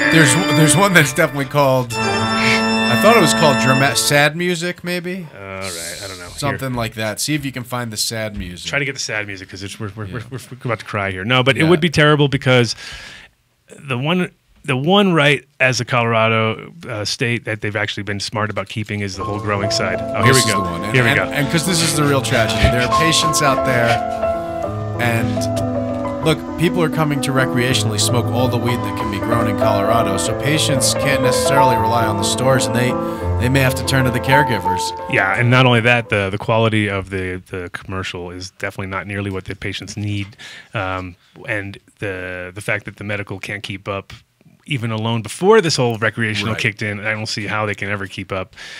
But I did hear about some 4,000 light grows getting built and some stupid stuff. For sure, and that's definitely not what you want the patients stuck smoking. No, and exactly. And that's the thing is, I have never seen a 4,000 light or 100 light room operate as good as a 6 or an 8 light room, because that's those are the ones that you really want to sort of focus on. When it comes back, I remember 1284 time we were saying it's strain specificity. When I had my 6 patients, I grew not what I wanted to grow for them. I grew what worked for them. Yeah, exactly. And then that's a trial and error thing, which it's too expensive to do that as a patient rolling in and I'm going to try every single thing on your menu until I find something that works. And then you're not going to have it when I come next time. And that is the problem. So definitely if you are, truly supplying patients, then they need to have some sort of protection in a sense. And like I said, it's fine if they want to check things like as far as that you're doing it properly or you and I see I think so. I think to a point it's an okay compromise, right? But they're not allowed to come to my house and make sure I'm making dinner properly and the steak's not too raw. No, and I don't think that's so much because I think if you call yourself a caregiver, then you're actually should be growing a little bit more professionally than a guy who's just sitting in his house. If you're growing for yourself and 2 people, whatever, that isn't really to me a caregiver situation. If you have a caregiving business, as a caregiver, if you want to be professional about it, and that's what they should do is give you an option to be professional. To be a professional about it, if they do that, that would be part of it. Would be that you do it in the right place. And that you do it the right way. You know what I mean? And the right place would only mean that your electricity's done right. You're not, you're not safe, dangerous. Your safety to yourself and your neighbors. You're not going to be sort of out there, trying to overdo the power or do anything like that. Mold and also molds and things like that too. Because what you don't need is people growing crap. You know what I mean? And so like I say, I think as a caregiver, you have to think of yourself as a semi-professional almost at that point. Yeah, you're definitely not get just an amateur. And you should have a special license. Yeah. Should they have their own badge, like a yellow badge for caregiver? Something along those lines. Yeah. Something where it's just something. Do you think they should have the background checks? That becomes the question. Nah, I think that's on the table. That I think is stupid. That I think is unless you want to do it as a business. If you're going to open up a business, which is a caregiver business, like an actual shop. If you want to open an OPC or something, that's when you get the background check. But for growing for someone else, no way. But if you're going to grow in your backyard, for instance, on a little greenhouse or something like that, no, not at all. Yeah. But I think it wouldn't be a bad idea that you get a special permit that says, "Hey, I am going to grow more than my allotted 6 plants." So right now they have, and then I wouldn't say they need a background check, but they should actually have maybe a safety, maybe a clean thing. Go to a class for once. Go to a 3-hour class, a restaurant type. Yeah, go to a 3-hour class, learn how to properly process your material and keep it safe and don't get mold, those things. And at the end, you get your little sticker and you get your badge and you're good to go. You got to refresh every once in a while, whatever. Yeah, once a year, once every 2 years, something like that. And that wouldn't be like a big refresher. It'd be like maybe the next step, like, oh, hey, we've learned this over the last 2 years, because I think this market evolves so fast that you can't really. It's hard to write stuff down, because when you write it down, you feel like it's already out of date by a week or something like that. You're like, well, that's once everyone is sure so how to last kill week. A pest, the new pest is there for sure. Yeah, and also like for instance, like the lighting. I mean, 2 years ago we were talking about other things. Now all of a sudden everyone's switching over to double-ended bulbs, and it's all like. You walk into a place with all the air-cooled lights, and it's like antiquated. Immediately in my mind, I'm like these guys have no idea what they're doing. You know what I mean? It's like, come on. Yeah, but automatically their weed sucks. Yeah, instantly. Yeah, grow up. Yeah, it's just not even worth grow even. up. But the reality is, I mean, 5 years ago. Yeah, like in Europe, for instance, they're just getting air-cooled lights. You know what I mean? They're just coming into effect, and so it's like over here we're like, nah, those are done. But at the same time, they have always had open bulb and more that was more their style. So I could imagine that if they get better technology with the Gavitas and stuff, they're all switch right back. No problem. But yeah, the funny part is that I've seen places with 20, 30,000 worth of brand new lights, haven't even fired them up yet, and I'm like, tear them out, put something new in there. You know what I mean? I wouldn't grow out of that thing. I wouldn't grow into that at all. Can you not still knowing the return potential? Those? Yeah, right.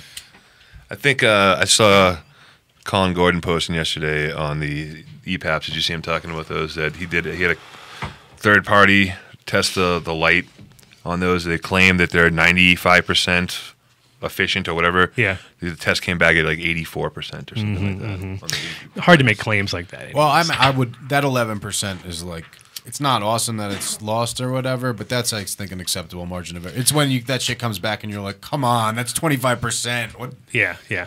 Well, I mean, the thing is no, he had par reader or something like that. He had. I'll have to look exactly how he got those numbers. Yeah, that's one of those things that is kind of hard to. I don't think he did it. He had somebody do it. Yeah, that's good. And for the store, it's a good idea to do that, of course. Sure. Yeah. But yeah, they're all that technology, and even that will be a couple years. In a couple years, that it'll be antiquated itself, because I think Philips is also coming out with even more efficient, 70% more efficient bulbs that are putting out 30% more again. So put a full spectrum in one hood. Yeah, I mean that's kind of where those. That's the thing. The new, like right now, the double-ended that you see are sodium, but there's new ones that they're coming out with are going to be full spectrum.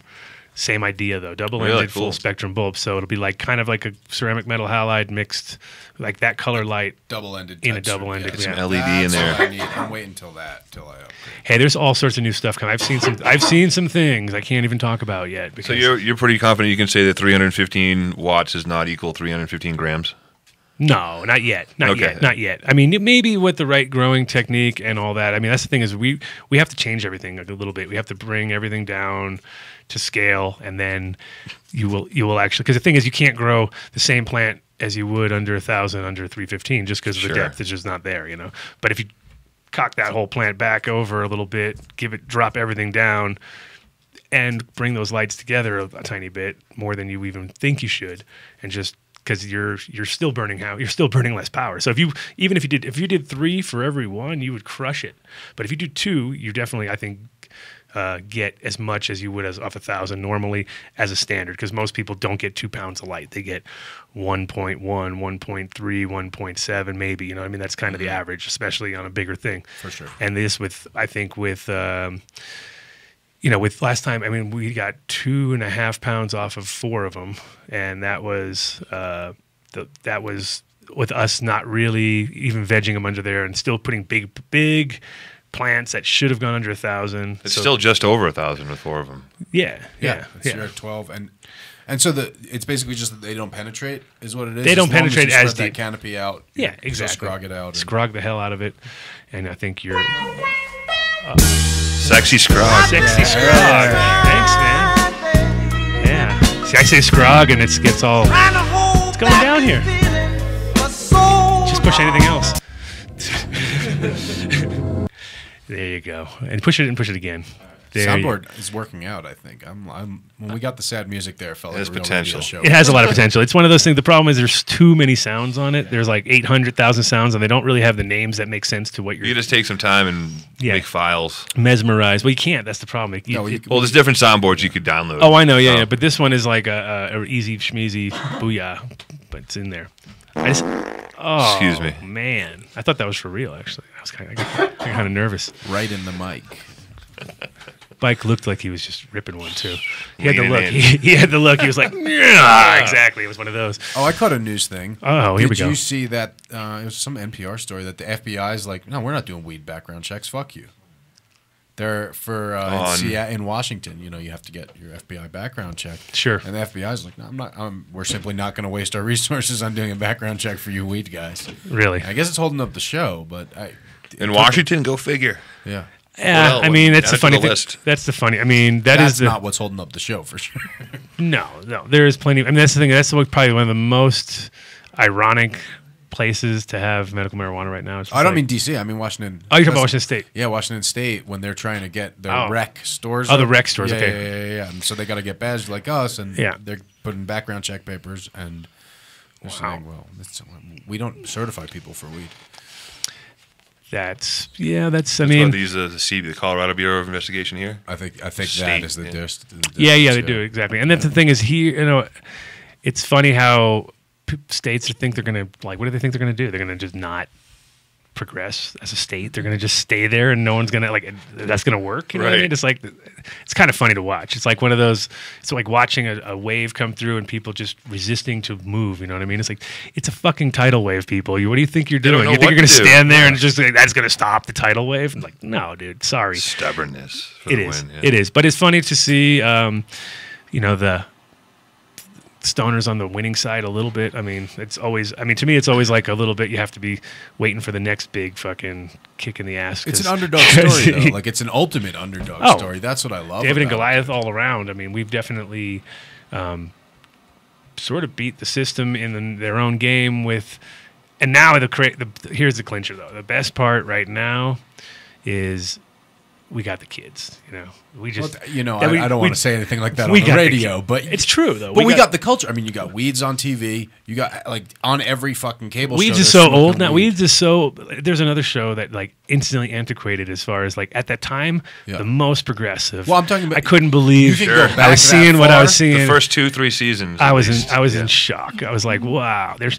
Even the characters that were on there were perfect. Some of them, I was like, and then it got shit, and then it went crap. Yeah, of course. But there was it started a trend of weed in TV being totally fucking okay. Oh, yeah. Every cable show, anything. I know. First time I ever saw hash made in a washing machine.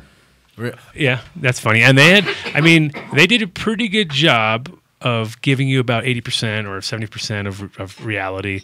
Except for the stupid plastic plants. I was like, come on, guys. You're in California. You don't need plastic plants. Get over it. You know what I mean? We all know they're plastic. Those are expensive props, though, Adam. I know they are. So to have plastic, they probably had to... Oh, well, I actually wanted to start a prop company in Amsterdam back in the day. That was my big idea. I was like, I'm just going to have a bunch of plants, and when people want to take films and videos, they can rent them from me. Sure. And then I'll just put a little tag around it. This was on Oprah, and this was on, whatever. And I actually figured, whatever didn't get used would be destroyed in small controllable fires, and that was kind of my whole plan. I was going to, yes, we will destroy all these plants, and we're not gonna smoke them, of course not. Hemp props, that was the name. Hemp props. Hey. Oh no, I forgot my gas mask. I forgot all the gas masks. The smoke. Exactly. Oh, we're all high. Oh well. And thus the leaf blower. Yes, the evolution of the leaf blower. No, not really, but not really. Actually, there's a guy. I mean, if you want to know the evolution of the leaf blower, all you have to do is look into, I think it was, which one was it? Hashish, the book Hashish from Rob Clark. Yeah. There's a guy in there who put a plastic bubble on his head and then had a leaf blower go up into the plastic bubble, and then he would blast himself in the bubble. So I thought that was pretty cool. That's pretty cool. But it's like a one-man show. That's how they killed that monkey in the weed test.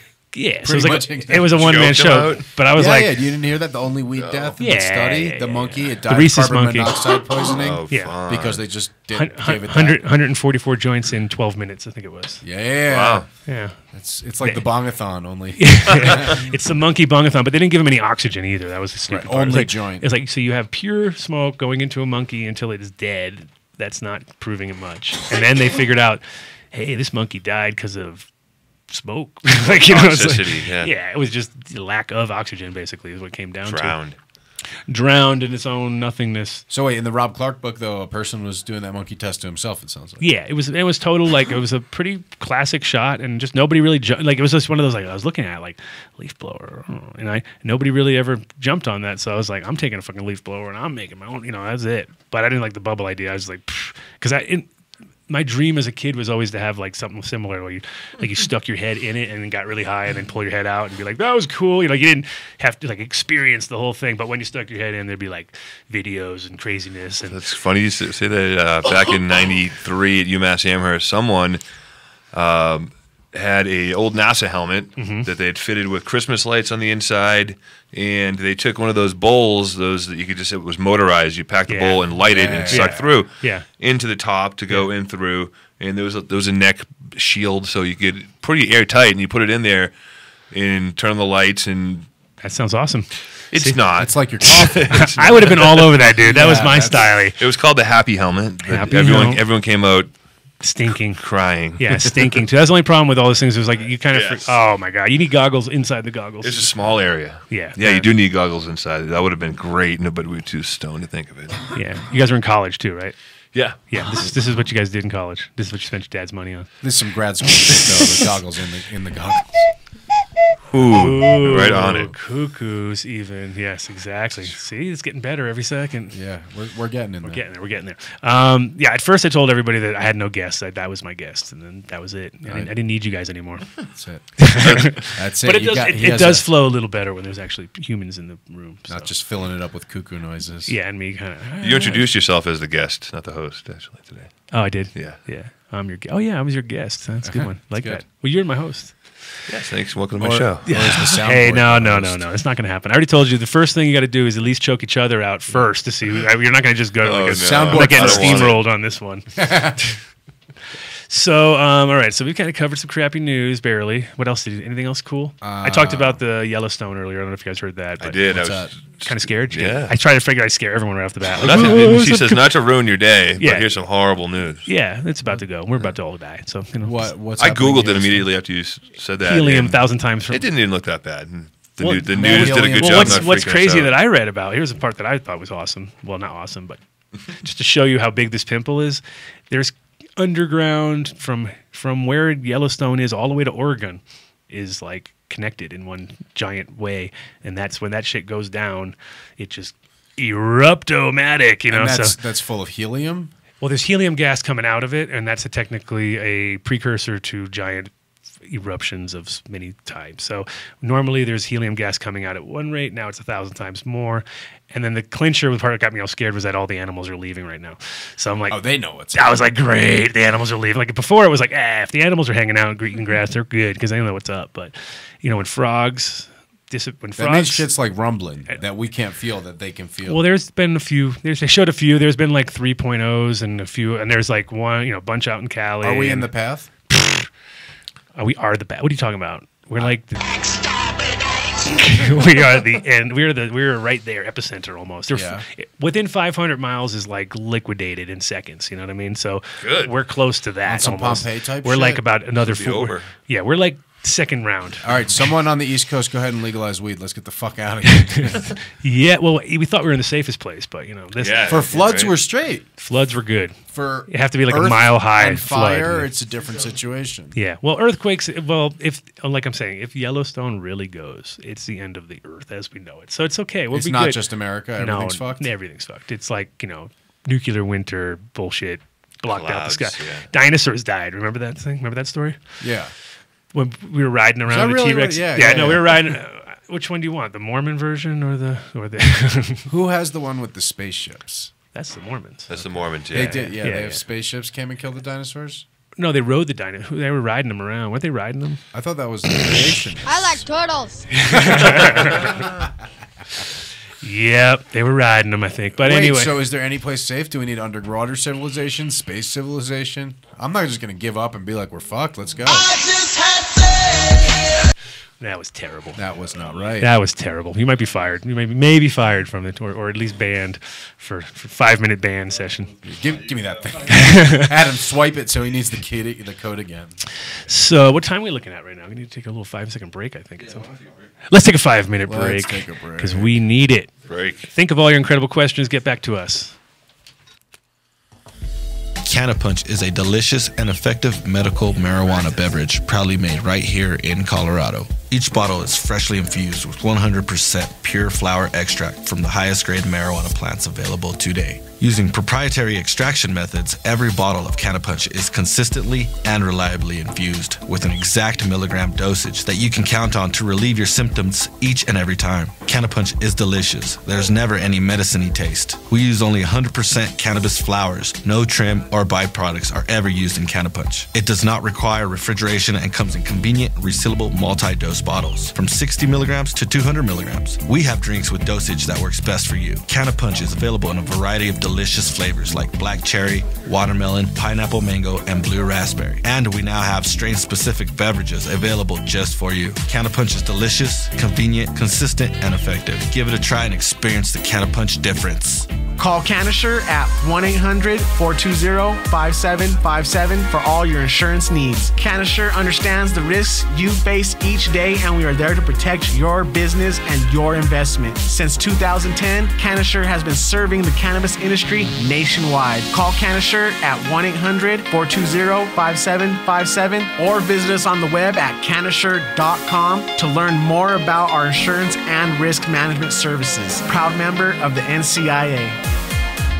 Independent Records and Videos has been your locally owned and operated choice for music, movies, and lifestyle accessories since 1978. Independent Records and Videos has 7 locations from Denver to Colorado Springs to Pueblo to serve your entertainment needs. Whether it's vinyl, CDs, DVDs, books, smoking accessories, or hundreds of other fun and fanciful items, Independent is ready and waiting to make your dreams come true. We are always buying, selling, and trading vinyl, CDs, books, and DVDs, so sell yours and buy ours. Independent Records and Videos, your entertainment headquarters. Check us out at beindependent.com or on Facebook. iVita Wellness is committed to compassionate patient care while providing the highest quality medicine at an affordable price. At iVita Wellness, patients can get top shelf ounces for $150 every day. iVita Wellness also carries pharmaceutical grade pure CO2 oil. iVita Wellness is located in Uptown Denver on 1616 Pearl Street. Open 7 days a week from 9 a.m. to 7 p.m. You can reach us at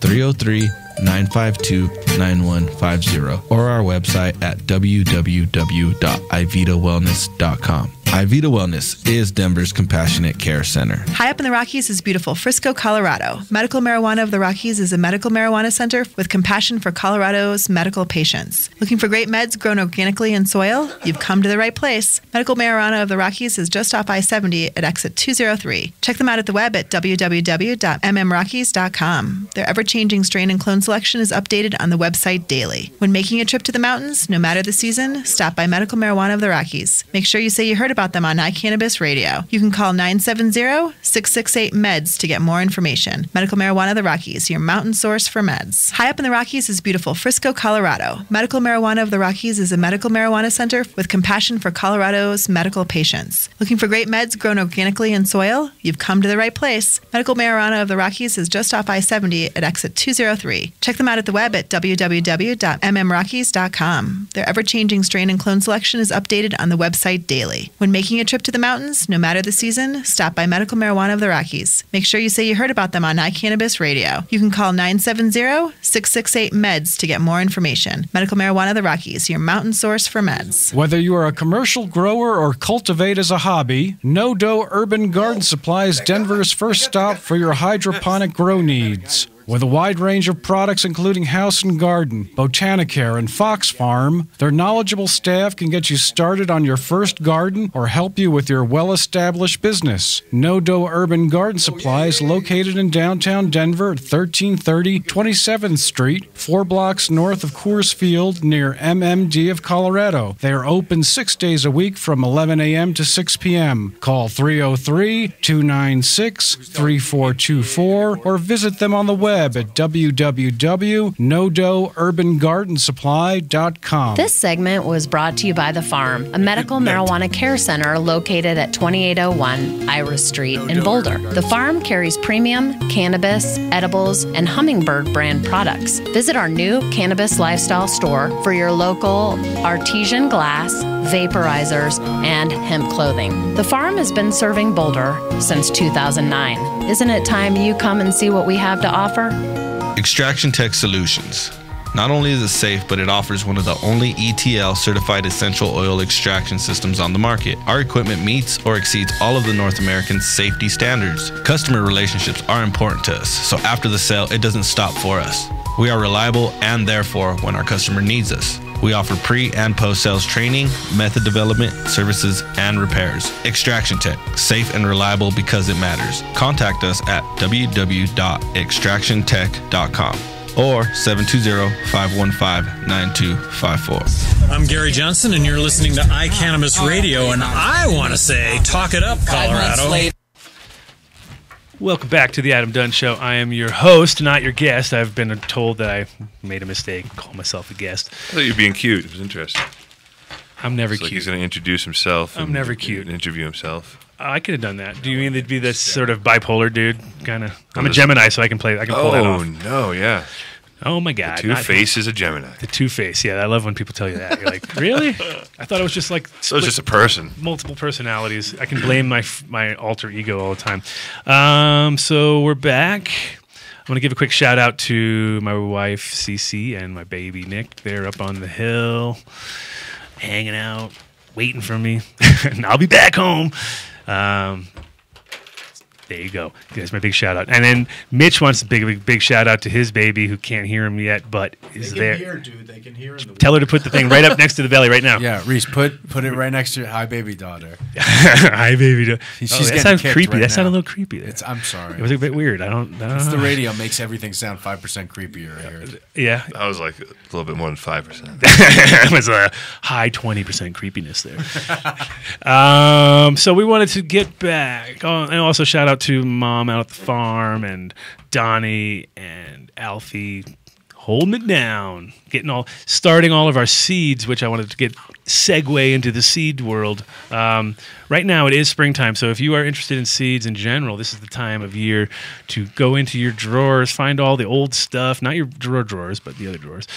Don't go in your, I don't know, if you got seeds in your drawers, you might be germinating, then fermenting. It's time to change your fucking underwear. There you go. But oh man, you got to be quick with that. You got to be really quick with sound effects. You can't be all. I know it's too many. We need to narrow it down. So yeah, seed time. That's what I was going to say. So basically, we got some seeds. We're gonna let Bike just kind of reach through these seeds. These are all different things. Mitch has his own little wacky collection going on here. One of my favorite things to do: go through big bags of seeds. Big bags of seeds. Labeled seeds, not just a big bag of seeds. Even though that would be fun too. Okay, you may want to get the mic. Oh, you may want to get some camera action on live on air. What seeds he? First one I grabbed sounds like something a lot of people here in Colorado would love. The Super Tange. Yeah, and that's from Joey from Mile High, good bud of ours. Luckily, it's from Joey from Mile High. Otherwise, I'd be like, "What?" Yeah, no, that's the one we all know and love. Good. Same. Colorado local. If you're outside of state, you're not really going to find those seeds out there. He doesn't really distribute outside of state, but no, that's the Super Silver Haze times the Colorado Tange. Our Tange, yeah, right. Same. Can I talk about Tange for 1 second? I hate know. Yeah, I saw someone today. I saw them post. I said, I heard that Tange is just bag seed from Flow. No, that's definitely demonstrably proven wrong. No. Then someone tried to tag Derek, and Derek wasn't getting tagged. But this dude Travis had it. It was a bag seed of Pison's Purple Passion or something. Right? Is that sounding right, Adam? Something like that. Yeah, I mean, I am not the definitive guy to go I have to. it on my wall on Facebook. It's in there though. Okay. That dude. But no, Derek the thing is, confirmed there it. is similarities in flavor to Flow, which I could definitely attain to that as far as like, okay, they're similar, but Flow's more leafy in a tighter way, like more tighter leaves. But like I said, it's weird too because the flavor, like I never saw that exact sort of style flavor in Europe too much.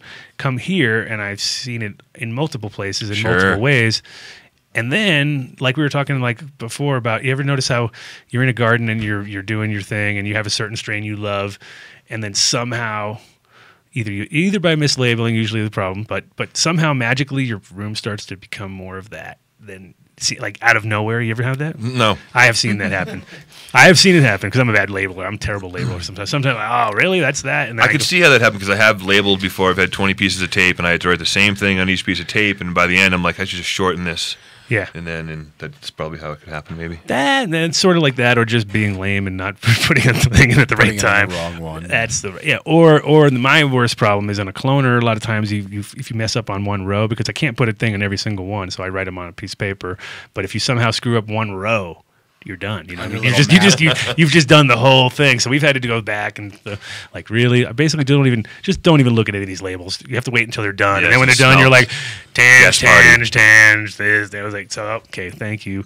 But it's terrible. Like around the 5th week, you really are in like I have no idea because you can't. It's just they're all in that. It's just that time. You're in that weird indiscriminate time where you can't tell what's going on. But then around the 6th, 7th week, it all starts to make sense, and then you're like, oh, okay.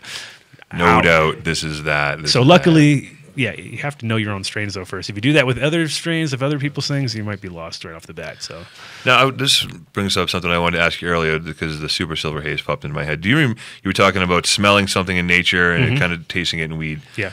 I have been on the South Platte River Bike Trail many times here in Colorado. Right when I first got here, I thought I was smelling purple haze that we used to get in Massachusetts in the late 90s, early 2000s. And this is from the grows that are there pumping out the smell, or is this from No, this is just something growing there on the side of the road. Now, I used to describe that purple haze we used to get in the silver haze, not the super silver haze, but they had a very similar baseline smell, and I always just thought that was what haze smelled like. But I don't smell that. Is that like the soapy? Soapy lavender? Yeah. I want to describe it? Sort of like... Yeah. You know what I'm talking about. This is like New York City stuff I used to get. But I don't smell that at all anymore. I don't see purple haze, and super silver haze is not silver haze. It's always amnesia haze nowadays. That's the problem. Is amnesia haze took over the European market. So like super silver haze and amnesia are so similar at a certain point, and I don't know how You're saying super silver and amnesia are so similar, or silver? So silver. Okay. So similar. It's crazy. Some haze? Well, when you're in Amsterdam, the problem is that everything is mislabeled by like 1,000%. You know what I mean? You're just like, what is going on here? Yeah. Like literally at one point they'll just narrow it down to haze, or it's always Power Plant and amnesia. That's pretty much the two strains that run there like rampant. They just run the entire, almost all of Europe now. It's crazy. Yeah. And of course OGs and stuff are kicking in and people are starting to pick up on it, but it's just the yields, of course, from an OG compared to a Power Plant are not even night and day. You know what I mean? Power Plant's like the easiest plant to grow. That's why they love it so much. What's the weed? I don't think I've ever smoked Power Plant. It looks beautiful, tastes lacking, and South African landrace Power Plant. No, that's from. There was one called Power Plant from Dutch Passion, and I think he kind of labeled it as that one. But that wasn't. Okay. That's not. I have some of those seeds. That's not the Power Plant that really went all rampant around. And that's the thing. It's just funny. When I first went there, they just called it the PP, and I'm like, this is a terrible. Back to the terrible names. PP, bad name for cannabis. What are you smoking? PP. You're like, oh, really? Caca, really? poo poo caca. Yeah. No, it's like, what are you smoking? No, I don't. But they're shortened it from Power Plant, and then they had some PPP, pure Power Plant, So it's like, all right, guys, we're getting a little more unoriginal than that. The names in Europe are like the general sophisticated, like things. It says super is what they throw in front of everything. Super. Yeah, super Platinum. duper. Yeah. No, platinum is it's over like here. They're naming shit for a Platinum's here. 4-year-old or 6-year-old. Oh, it's super. Yeah, platinum is here. It's like naming shit for a 12-year-old. Yeah. No. Platinum, so you can get the kind of Louis Vuitton style in there. So you're trying to upgrade your. To me, platinum, and if something's platinum, I'll consider it a plat. So there's like the trikes and there's the little hair things. Yeah. So I was reading those little hair thingies. Silica. Yeah, they're crystals. They're basically just bling. Yeah. That's all they are. Yeah, they're pure bling. It's just like it stacks up and residuals. It's but like they don't know what causes them. It's like they know. I would just say it's imagine if excess. you run silica and calcium, and you'll get those for sure. Right. Yeah, it's just excess silica, and it just kind of comes out at the relief surface, and you get the hooked ones. Those are the ones that are all silica. And then you get and then next to it will be your stalked trichome, which is what you're looking for. That's obviously what we're all after. Nice stalks. I gotta say, I found there's that commonly passed around. I think Rob. Pick another seed. Yeah, pick more seeds. Do something. Pick something. Oh, there you go. That's a good packaging. That looks like packaging. some like unknown Tierra Rojo seeds, bud. It's definitely Tierra Rojo. Yeah. If that is what is written on the bag, which I don't think it is. Should we just go to a labeled one? Is it? No, you know what this is? This is not what's written on the bag. This is some secret stash shit. Hold on. Holding pattern. Well, that's the thing. Like most seed collections are pretty much like this. You have to remember the day you packed it, and I put a little symbol on it, and that meant this. Actually, I had the rooftops that I did, those 91 rooftops. They were literally like a yin yang on a thing, and I remembered that 20 years ago I wrote a yin yang on there to mean that it was good. And it had very equal flavor and taste, Balance, It was a balanced one. So it was like kind of funny that I would remember it when I pulled it out. I was like, oh, yes, the yin yang. So that's the cat. Which then I renamed the roof, of course. Bruce Banner 3. Yeah, see, that's how secret it is. It's like a dub plate, It says something different on there. And then one of these is AWOB or G? Albert Walker OG. Not the best looking seeds, I'd have to say. Well, I know. That's why they're in these baggies, not in a pack. So that's an in-cross right there? That's an in-cross. It's an IBL? Well, no, it's definitely not an IBL. It's an F2. What am I talking about? Yeah. The Hell's Angel. Hell's Angel OG crossed to the Albert Walker OG. I see. That's another one of those names. That's a name. I'm just like, who the hell came up with that idea? What about the story that goes along with that? The story with the Hell's Angels that I heard is that Larry from Larry's OG owed the Angel, had a huge dope debt to the Angels, and it got paid with these cuts of OG. Okay, I'm talking about the local folklore about the Hell's Angels showing up at a dispensary and asking them not to call it Hell's Angels anymore. That could be true. That I believe. Yeah. Well, that'd be fun, and I would be totally down with that because I think it's really dumb to. If they're not getting paid, what's the point? So they're not happy. And then, are we using their name? What I've heard is the Hell's Angels should never use their name. The High Times guys actually told me this, that the Hell's Angels have some of the most trademark violation lawsuits. Oh, I bet. In America, if you use red and white, protect their IP hard. Of course, red and white. You can't be. You just certain things you just have to understand as a industry person that you just don't do because, even the T-shirts that given the story. Come on, Vinny, get on there. This is your big moment to shine. We know a story. You're not supposed to wear the wings. Yeah. Oh, I'm not wearing my wings today, thank God. Yeah. Usually I got my wings on. But, yeah, wings are no good. There's a few other things, too. But, what was it? Jane's Addiction, though. They got told cease and desist, right? Jane's Addiction, cease and desist. Yeah, not just thugs backstage with a club. You'll get a fucking lawyer letter saying, cease and fucking desist. Yeah. No, they've always protected themselves smart like that. I mean, I definitely would, more than... out of respect, say it's smart not to put names on things like that. That definitely doesn't help anybody. You know what I mean? For sure. It's like calling it what's the Mexican ones? The 13 whatever. MS-13. Yeah, it's our new strain. MS-13. That's gonna get you a lot of help. Hey, what you smoking? And I don't know, in general, we try to, that is not going to get you anywhere, right? No, that'll get you a one-way ticket to fucking Body Bagsville. So the tough guy weed names are unnecessary. Exactly, that's what I was saying earlier. I was like, female plant, and it's chilling you out. I know, it's definitely... That sounds like bad weed if it makes you all aggro. Exactly, and that's the same... Curb Stomper OG. Yeah, you know what I mean? And it's kind of like the same... Curb Stomper OG. Yeah, you like that? Yeah. TM, that one's available... today only for $250. Curb Stomper, nice. Patent pending. Generation X or whatever, or what is it? I've heard of that strain already. To get out of town. Google, find it for me on Leafly or on Kind Reviews. It's not on Kind Reviews. So you've heard of it? No. No, you've made it up. No. You've heard of maybe Curbside, who's a dude. I've heard that must have been something else. Grape Stomper. Curb Stomper. Grape Stomper. Yeah. Curb Stomper OG. I'm gonna do a whole skinhead series. All right, here's a Steel Toe OG.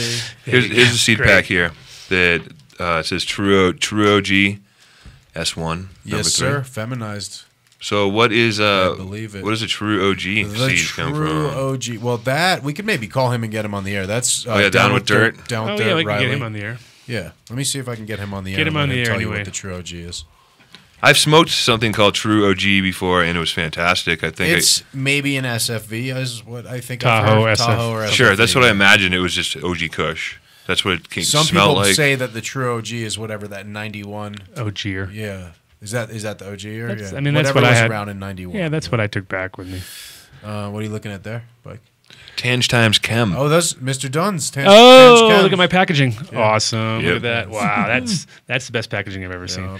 That's terrible. Oh. Written with a Sharpie, not even written with a Sharpie. That's a Bic, son. A Bic carved in with a Bic. It's carved for sure. It's carved in with a Bic. It's like the pen was dying. Packaging. Yeah, this looks fantastic. The white times East Coast sour diesel. Yeah. Some more Down with Dirt. And he's the one who changed my mind on feminized seeds. I really. Are these feminized? Yeah, he only does feminized, and I was like, feminized is weak genetics. What is his argument? The flowers that he pulls off is the only Is he argument. just the magician who can pull it off with that? I mean, and the shit he's put out, like that, the so-called glowing goat that I think Cam is running, that's his La Cabra Blanca, which is the golden goat crossed with the white.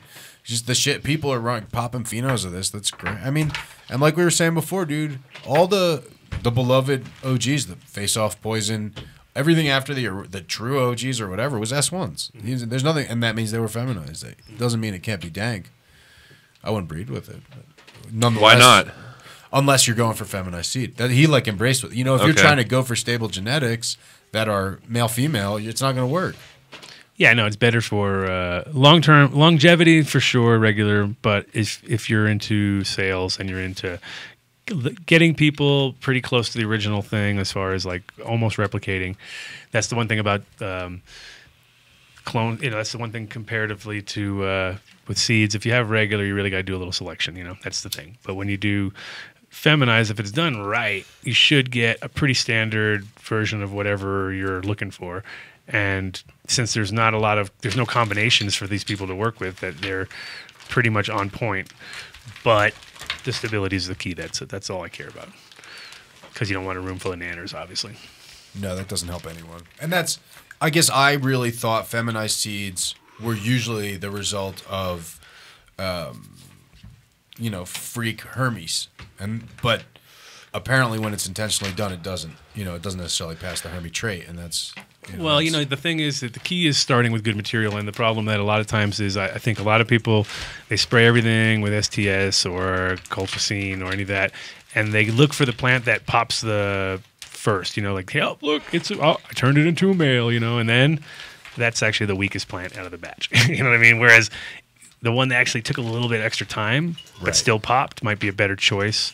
More stable female traits or what have you. Yeah, and just the plant is resisting to flip on you a little bit. Whereas if the ones that flipped on the day one or whatever, right off the bat, out the gate, they're probably the ones that if you have a light leak or you have a weird heat issue or something, they'll be the first ones to throw nanners out. And all right, what'd you find there, Mike? Bail. I'm trying to decipher this. SSOG? Super Sour OG. Times Babble? Bubble Crunch. Bubble Crunch.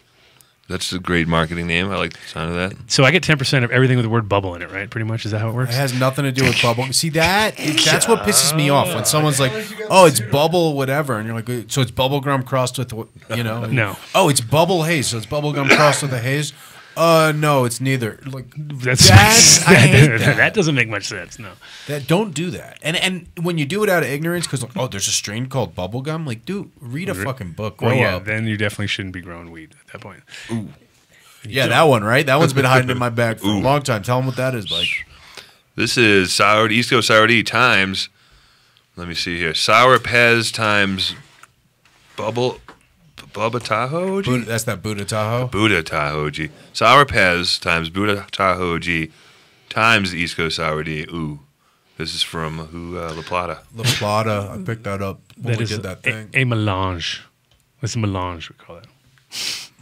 Very nice. Very nice melange. Ooh, again, I mean, You get some tasties here. The Lunar Lemon Shine. So have you popped any of these things, or you just walk around with them in your bag and act cool, or what? Bro, I got a baby coming. I don't have time to start season. I need that diaper money. Holler at your boy. Yeah, all right.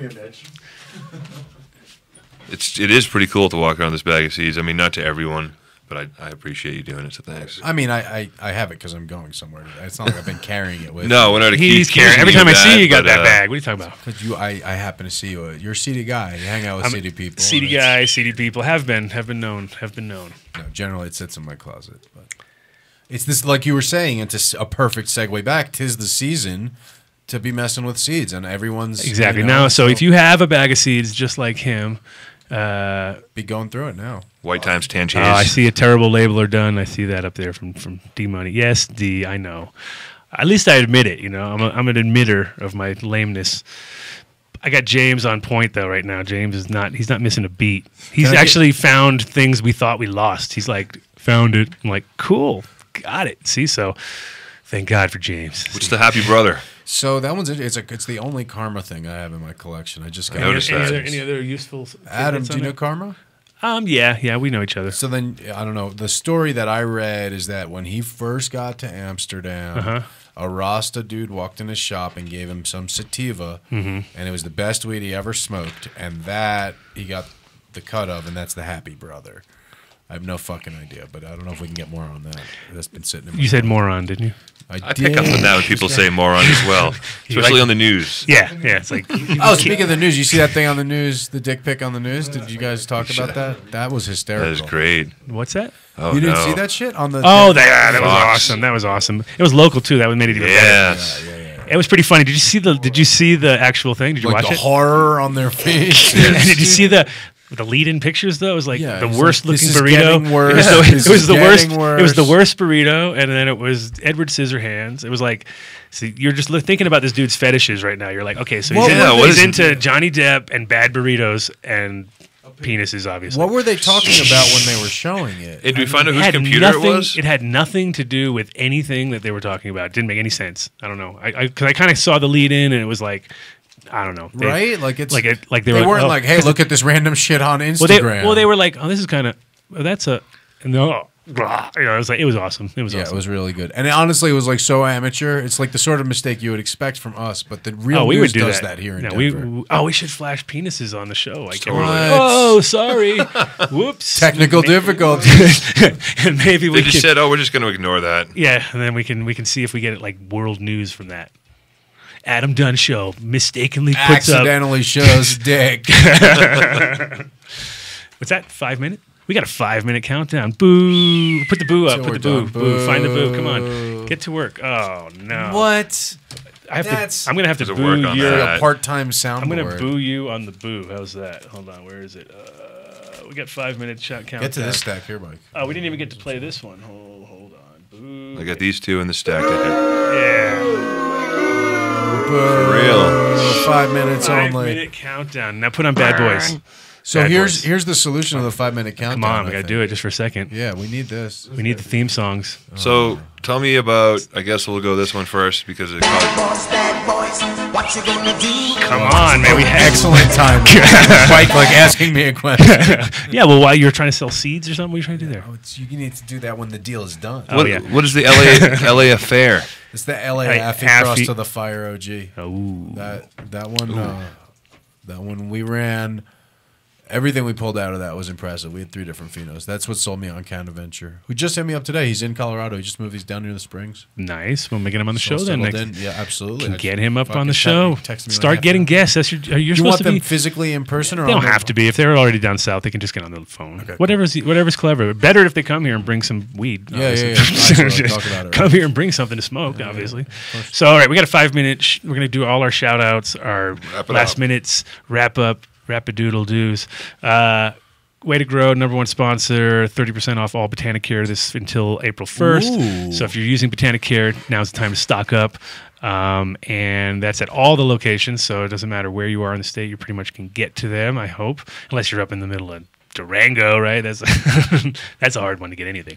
But we also have our new sponsor, Incredibles, with a full list that Chris had listed us earlier, which was awesome. No, we can't. It's too much. We only got 5 minutes. We're going to say best edibles in Colorado by far. Dude, like possibly the best fucking candy bars in Colorado. Straight I know there's not. Well, dude, what kind of candy bars are good? I don't even mean candy weak. Well, that's what I mean. Real candy sucks. But like the flavors, like a peaches and cream candy bar, I wish I could just get that. I was for some reason they have those stupid new Reese's Nutrageous bullshit things, and I bought one, and it was like, dude, this is a payday. You guys don't even come up with anything new. This is a payday with too many peanuts or something. It was dumb. So yeah, definitely. I think edibles in Colorado are far surpassing the flavor combinations that any of these standard chocolates are out there because there's a bunch of crap out there. True that. So if you're into that, definitely Incredibles. Keep an eye out there. And they're in hundreds of dispensaries, so shouldn't be hard to find. And I want to give a shout out to the guys up in Boulder Wellness. 5420 Arapahoe. Going to be opening a rec on the 15th, hopefully, of April is the plan. I don't know, but at the moment it's still medical. Plenty of THC strains on the menu and awesome shatter and on there. So if you want some of the best, just straight up organic weed in the world, I'll dare say. Straight up, dude. If it's the best in Colorado, I'm going to say best in the world. Yeah, so definitely worth the drive if you're here in Denver, and if you're in Boulder, you're lucky to just go right down the road. Don't take it for granted, for damn sure. Yeah, for sure. And got a few other sponsors that are on the wings, so if you guys want to be talked about, you probably have to pull out some big digis. Or at least something. Give me something. Give us some parchment paper. Thank you, Raw. Yeah, Raw Papers. For hooking us up via our boy Bike here. This is awesome stuff. We were drooling when we saw the little ones, and now I see the big ones, and it's funny because it's just a piece of parchment paper, and it's like, yeah, oh my God. It's the little things in life. Dude, would it be messed up if I use those to an individual cookie on one of these? To make, hey Mom, I got you these for cookies. Yeah, I might, hint. Exactly. Yeah. Reusable. So yeah, thank you, Raw, and keep an eye out for the best papers on the market. We use them in all our jackets with our paper dispensers. I literally buy 10,000 packs a year just for that. So I'm a definite fan, that's for sure. So shout outs to Kind Reviews. Keep an eye out. Coming around 420, hopefully a little before, will be the reviewer's guide, cannabis reviewer's guide with all sorts of the charts and smell data and information on how a professional cannabis reviewer reviews weed, and then some blank scorecards for you to do it. So keep an eye out for that shit. That was really long. I know. You can't get that much time next time. Dude, I'm here for an hour and a half. That's all I really want to say. All right. You got to say it. That's it. Record it next time so we don't have to listen to the whole thing. Okay. All right. I'll make a real bump. Thanks. Bike, any shout outs? Thanks. Thank Weed. Thanks, Weed. We wouldn't be here without Weed. So. Thank you, Weed. Thanks, Weed. Thanks, Raw, for helping us out again. Thank you, Raw. That was awesome. Yeah, keep the rawness. The rawness. And thanks for not bleaching it. Thanks for it's raw. We know that now. It's really raw. Debunking the myth. Now you need, this is when you need the samples. Oh, baby, I like it raw. Yeah. Let's see if we had that. We'd be killing it.